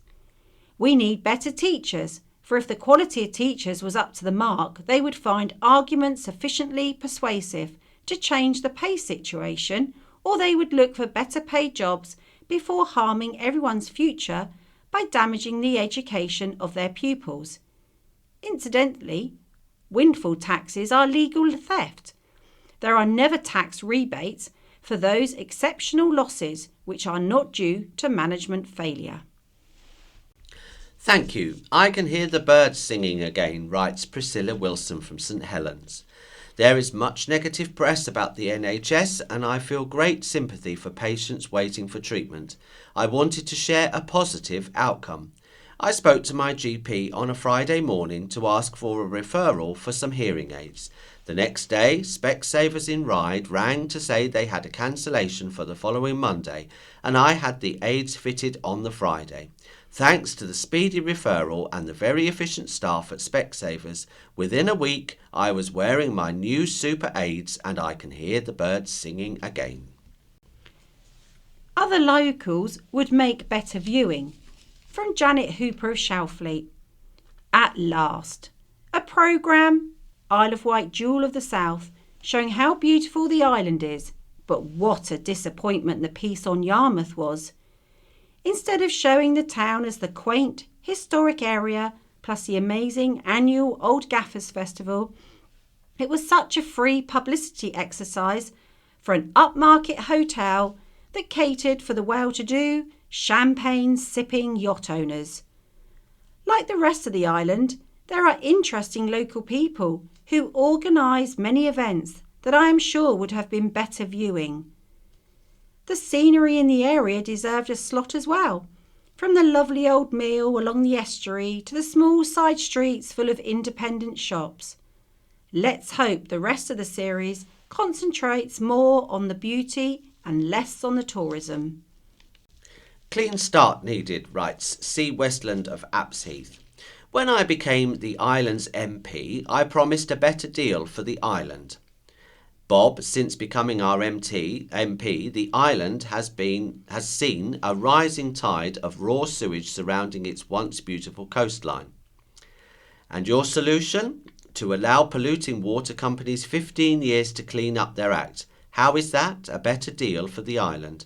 My view, it is time for a clean start with the new MP who has a credible record of caring for our island and its community. Fixed link not wanted. Peter Joy from Oxford. I am against a fixed link to the Isle of Wight. However, I can understand the annoyance to those residing on the island. However, its quaintness and isolation is its charm. I spent many a trip to the island in my youth, visiting relatives, and was absolutely besotted with the place. Please remain as you are. And that brings us to the end of this particular section, and so it's goodbye from me, Morris. And goodbye from me, Susan. The BBC In Touch programme follows, and the Scaffolding News follows that. Vectis Radio, FM 104.6, the heart of the island's community.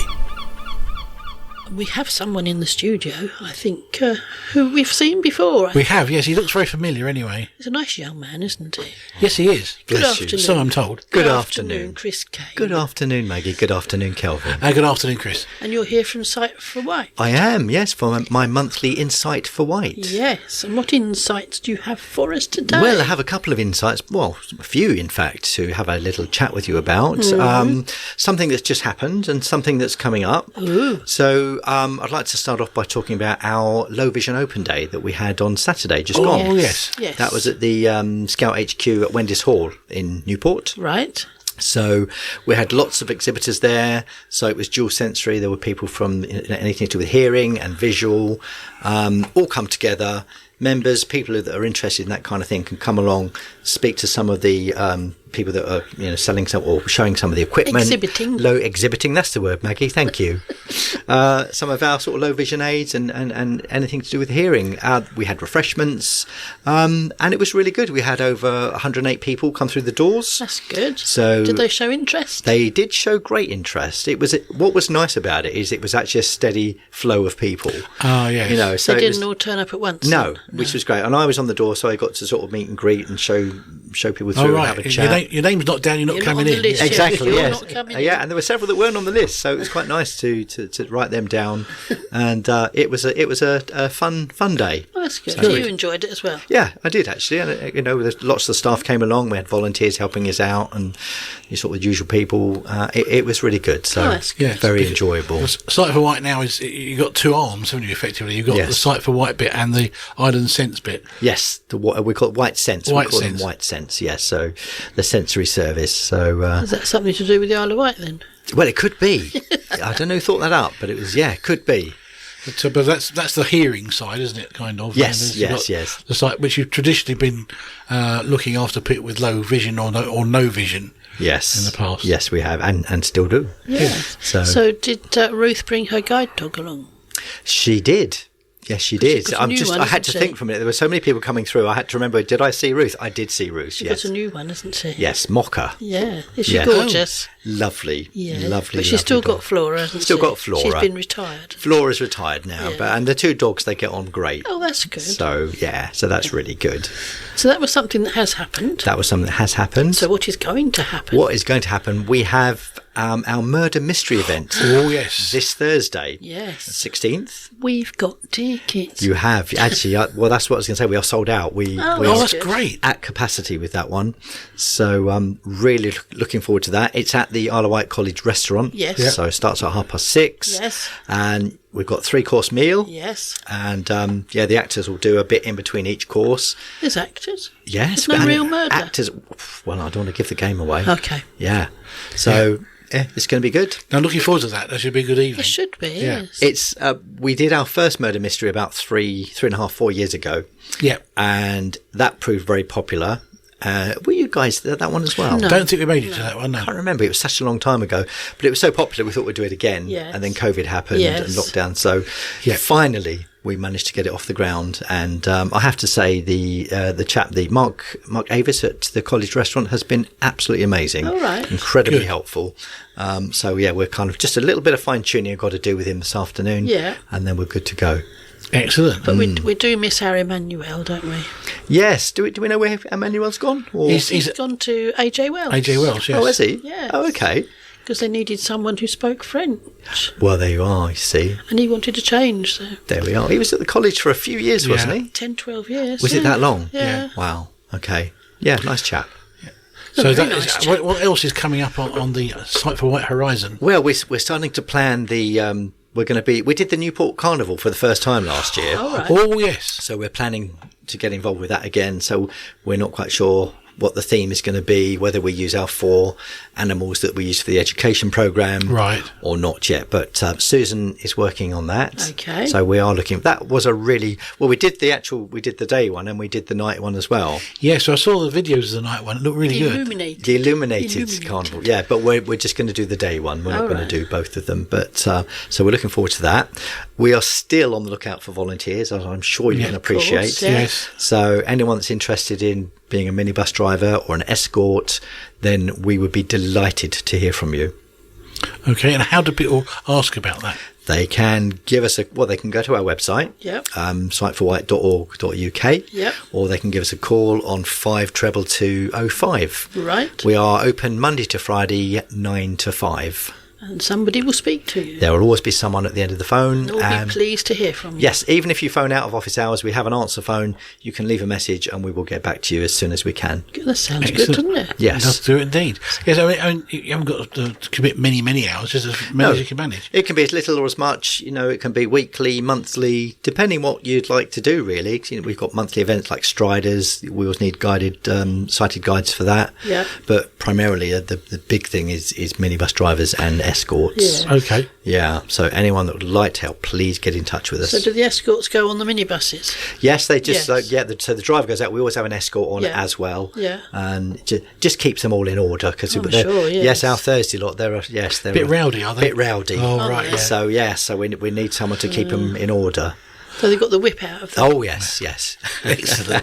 Anything else coming up, Chris? That's it in the immediate future. Good. So so it's just those things I really wanted to have a chat with you about. And Lovely. Yeah. Thank you for giving me the opportunity again. Right, magic. Well, thank you for that. And we hope to see you again in another month. Yes, definitely. I'll be bringing. Hopefully, someone else will come along, so you won't always just hear my dulcet tones. I'm hoping Oh, but we someone shall else will miss do you it. if you don't come. I might come along as well. Oh, that'd be fine then.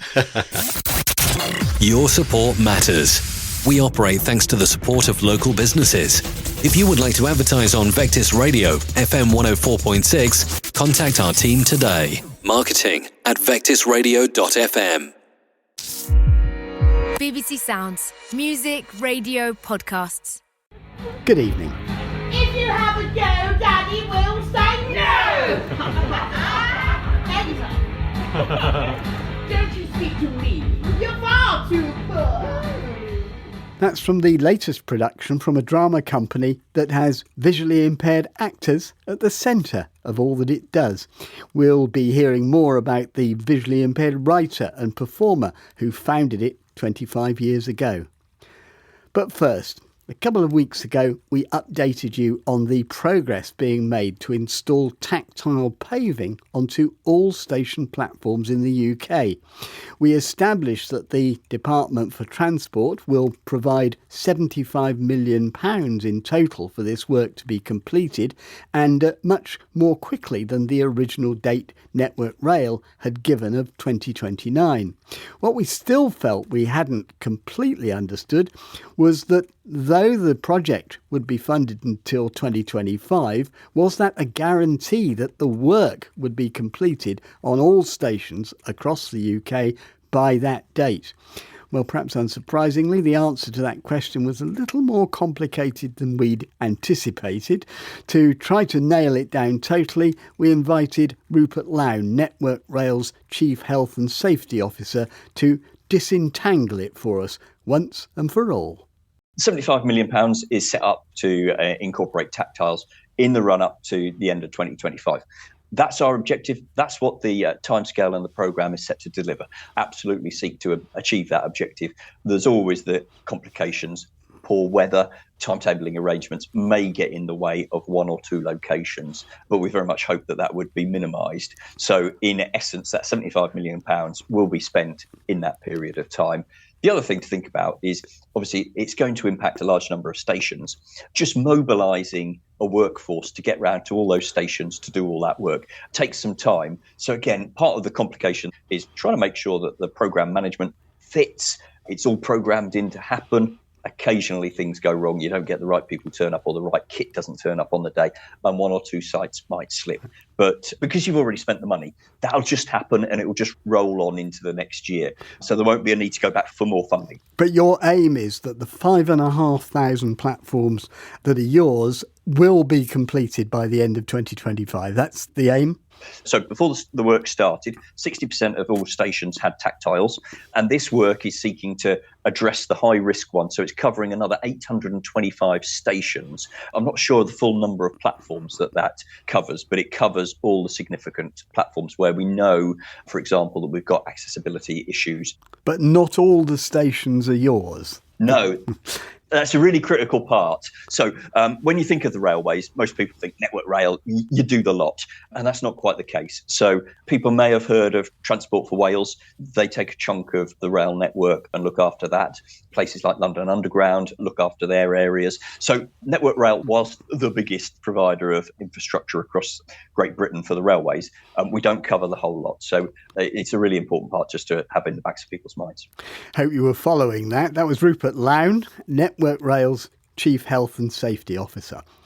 Now, as for some of those exceptions that Rupert mentioned, in the north of England, tactile paving might take longer due to the Transpennine route upgrade. We're told that stations that are set to be upgraded as part of this major bit of work will have tactile paving installed when their upgrade takes place. This means that they don't have to complete important work, then effectively rip it up, upgrade the platform, and then relay tactile paving. We've also now had confirmation from ScotRail that work to complete tactile paving on platforms at all of their 362 stations in Scotland will be completed within the year.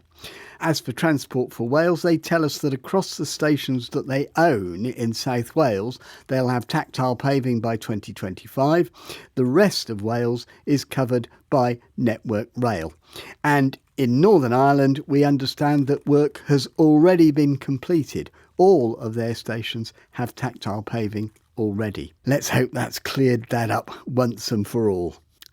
Now, Extant is a theatre company which puts visually impaired actors and staff at its centre, their words, and it's run by a visually impaired artistic director and chief executive. They've been going now for 25 years, but if you're expecting their work to be rather staid and static, forget it. Their productions are full of movement, action and a fair bit of chaos, to be honest, and defy description, which is why I'm delighted to hand that bit over to our reviewer tonight to explain their latest offering. which is a pantomime in March. Opera singer Bethan Langford, fresh from her own performance at last summer's BBC Proms, has been to a performance of Superpower Panto in Wolverhampton. So, Bethan, what will people see and hear if they go? Right, so it's my job to define the undefinable. Let's give this a go. Well, I went along to the premiere, to the opening night of this pantomime last week, and I must say I smiled the entire time from start to finish. It's a 1 hour show with no interval, and we follow our protagonist, Sally Sense, who's played by a really charming actor, blind actor, Jasmine Thien, and she goes on a voyage of discovery with the audience. And Sally is particularly skilled at astronomy. Oh, I'm confident I know this one. A cluster of stars is called a constellation. Ooh. Excellent! And my favourite is the Big Dipper, also known as Ursa Major, because you can use it to find Polaris or the North Star.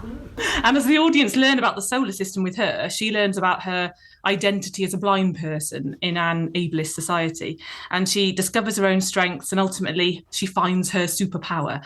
And we hear a lot of the classic panto tropes, a lot of audience participation, he's behind you, lots of boos and hisses. Because the people who Sally goes to this astronomy class at, they're a pretty nasty lot, aren't they? There's some really great baddies. I think they did a really fun job of picking these awful characters called the Poshos. They call themselves the Brat Pack. We are the rich, loaded, Brat Pack. We can say and do just what we want, Wait, what's that smell? Smells like poor people. Oh, do keep away, keep away. Nothing worse than being in the same room as someone who couldn't even afford their electricity bill this winter. These baddies, I think, are a bit of a stroke of genius. I mean, they are quite modern, they're snobs, there's a few satirical jokes, and it really kind of appeals to both children and adults, I think. And I actually was quite moved a couple of times, and I kind of left feeling quite uplifted about my own disability and kind of thought, I'm determined to kind of own my own visual impairment and be proud of it.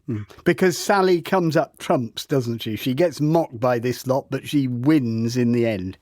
She does. And I think there's a few moments where she actually doubts herself, and there's a kind of a really sad moment where she smashes a cup and she's on the ground. She says, I'm useless. I just can't do anything normal people can do. And then she's reminded by her mum, which is a really nice moment actually. She says, no, Sally, just because you can't do those things, there are other things that you have, strengths inside of you that others don't. And that's where we get to this kind of central moment during the piece where she's given her superpower by this star in the sky. I won't give away what superpower she gets, but it's a really special moment. Oh! Sally! It's pointing right at you! Me? What's happening? I'm not sure, but I think I like it! You have found Jupiter! How easy was it to follow if you've got poor sight or no sight? Because there's quite a lot going on, isn't there? There is. I think you used the word chaos, which at some points it definitely felt like that. What Extant are kind of trying to achieve is they're trying to make sure that everybody can universally access their show. So there's no headsets. So you don't have the kind of visually impaired or blind people having to have something different to the sighted audience, which I like. So the AD is creatively integrated into the show. But due to that aspect, some of the audio description does get lost. There's a big kerfuffle at the end where they're all running around in a circle and having a fight, and each individual character is audio describing their own moves. And to be honest, I couldn't really access much of that. There's also a nice piece where Sally actually gets to explain, possibly to the poshes, but really to the public as a whole, how we describe things, how we like to describe things. Yes, and that's what I was talking about really with if a sighted audience member came to this show, they actually do learn quite a lot about being blind. Sally often says things, she says to the audience, oh, please don't raise your hands because I can't see, so just shout out. Or she says, the way that I like to describe something is by comparing it to something I can feel. She describes a constellation as a pan. Might sound silly to you, but I find that description easier because I know what a saucepan feels like, and so I can imagine what it looks like as well. Yes. It has 4 stars on one end, which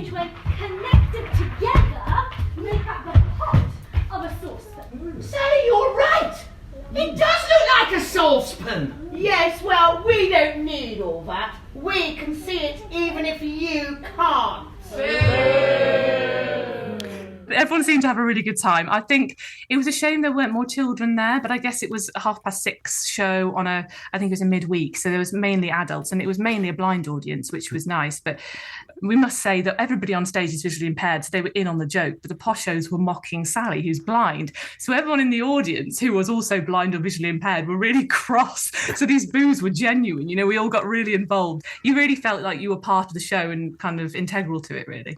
Bethan Langford, you clearly enjoyed yourself. Thank you very much for doing that. Thanks for having me. And if you'd like to have the same experience, there are performances left at Northern Stage Newcastle this coming Friday, Brixton House in London on the 23rd and 24th, and the Comedia Brighton on Tuesday, the 28th of March.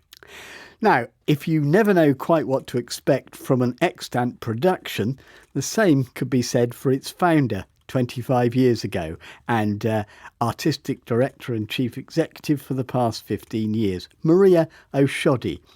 Well, as well as the author of many plays for extant, Maria has also been producing and writing other dramas since the early 1980s. She also turns her hand to music, both performing, she's been in a band, and DJing. We thought we ought to find out a bit more about this indomitable lady and her varied career. But first, extant, Maria, what's your vision of it? Because you never know, as I said, what you're going to get with an extant production, except that it's not going to be a comfortable drawing room drama. My vision for extant has always been about tripping up expectations around visual impairment. From the very start, I remember someone describing the work that I was doing at the time as a freelancer as never being pedestrian, and I always took that as a big compliment and as a kind of a motif, really. So I've always felt myself to be in the margins, I guess, and looking in, and I think that has always given me the privilege, really, of being in that place, of being able to see things kind of in a way that aren't sort of expected, and I wanted to bring that to the heart of the company. And sometimes in performance, I'm just thinking in that way of how to tell stories in different ways where visually impaired people can be profiled in ways that they might not be ordinarily thought of. As far as this latest production is concerned, one of the things people have been saying to us is there's a fair amount of deliberate chaos in a shoddy production. Would you accept the point that it could be quite confusing for visually impaired people in the audience? There's audio description, but your audio description is woven into the performance itself. So presumably people come on stage and say things that people might otherwise hear in their headphones. I mean, you have, after all, been audio description consultant to the National Theatre for the past 10 years, so you know what audio description's supposed to do. Is that a bit of a problem when you've got a production like the one you've got here with so much going on? No.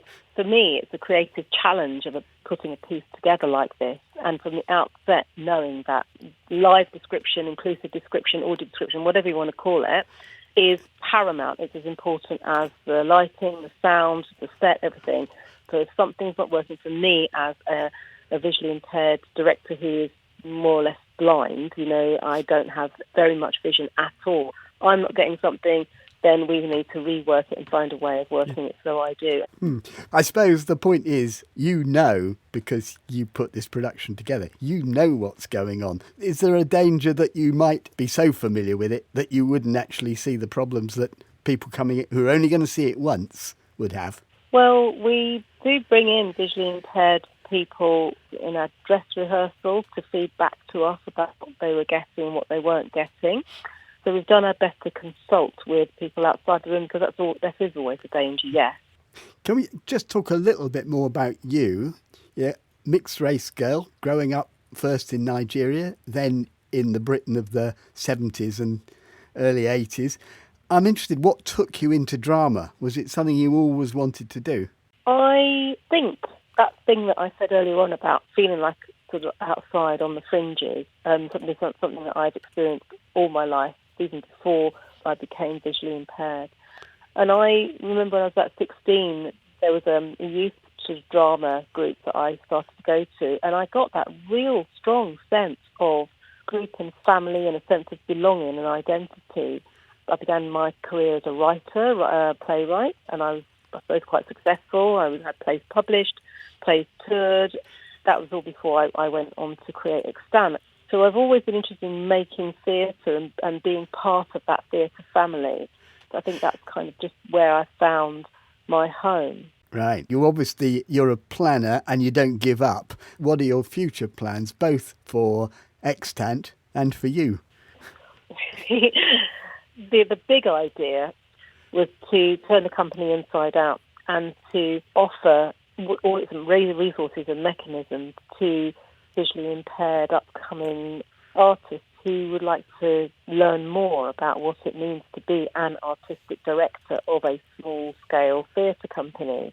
So that's what we've done. We've created something called Extant Evolve, and we've just this week put out the advert for the first traineeship, which will start in July and last 15 months, and offer a whole range of access to training around producing, financial management, learning about governance, also have a budget to create their own piece of work. The application has gone live, and the deadline is the 24th of April, I believe. So I'll be staying on at Extant as a kind of guiding spirit, let's say. So I'll be offering support to the trainees, but also I'll be occupying myself mainly with a PhD and carrying out a PhD on the company's work with Middlesex University. So looking at the last 25 years and what we've built and what the importance of that has been, and creating a kind of a legacy in a kind of formal way. So hopefully creating a whole troupe of future Maria O'Shoddies. Maria O'Shoddy, thank you very much indeed. And that's it for today, but we do want your help with a couple of other upcoming programmes. Next week, we're planning a debate on the question, is it easier or harder to be a blind person now than in the past? Among the issues, the effect, good and bad, of technology, the level of service you get, the degree of understanding of the issues. What's been your experience? Do let us know. And we also want to hear from people who've recently tried to learn a language. What method did you use? Online? Face-to-face, or something else? You can email in touch at bbc.co.uk. You can leave voice messages on 0161 836 1338, or go to our website on bbc.co.uk/in touch, where you'll find, amongst other things, those dates and venues for the performance of the Superpower Panto. From me, Peter White, producer Beth Hemmings, and studio managers Amy Brennan and Colin Sutton, goodbye. Scaffolding and Skips news the week commencing the 13th of March. Stop. It's not the 13th, is it? I don't know. That's me. It's the 20th. At least you spotted that. Well done. Sorry, Den. Should we start again? Scaffolding and Skips news the week commencing the 20th of March. In the Newport area, the Co-op in Pyle Street, Halifax 116 High Street, Thompson's Restaurant in South Street, Game 29 St James's Street, 11 St James's Street and Lugley Street, 62 Castlehold Lane, 125 Pyle Street and 17 Caesars Road. Ride area, 51, 52 High Street, 71 High Street, Wetherspoons 41 to 43 Union Street, 4 Nelson Place and 65 High Street, Brading. Skips in the Ride area, 15 Ribelow Street and outside Wisteria House, which is 105 High Street in Bembridge. Cows area, Kirby of Cows, High Street, 6 Albert Street in Gurnard. Totland area, Totland Post Office, the Broadway and Meadow Barn, Western Road. And in the Shanklin area, 4 the Esplanade and 67 High Street.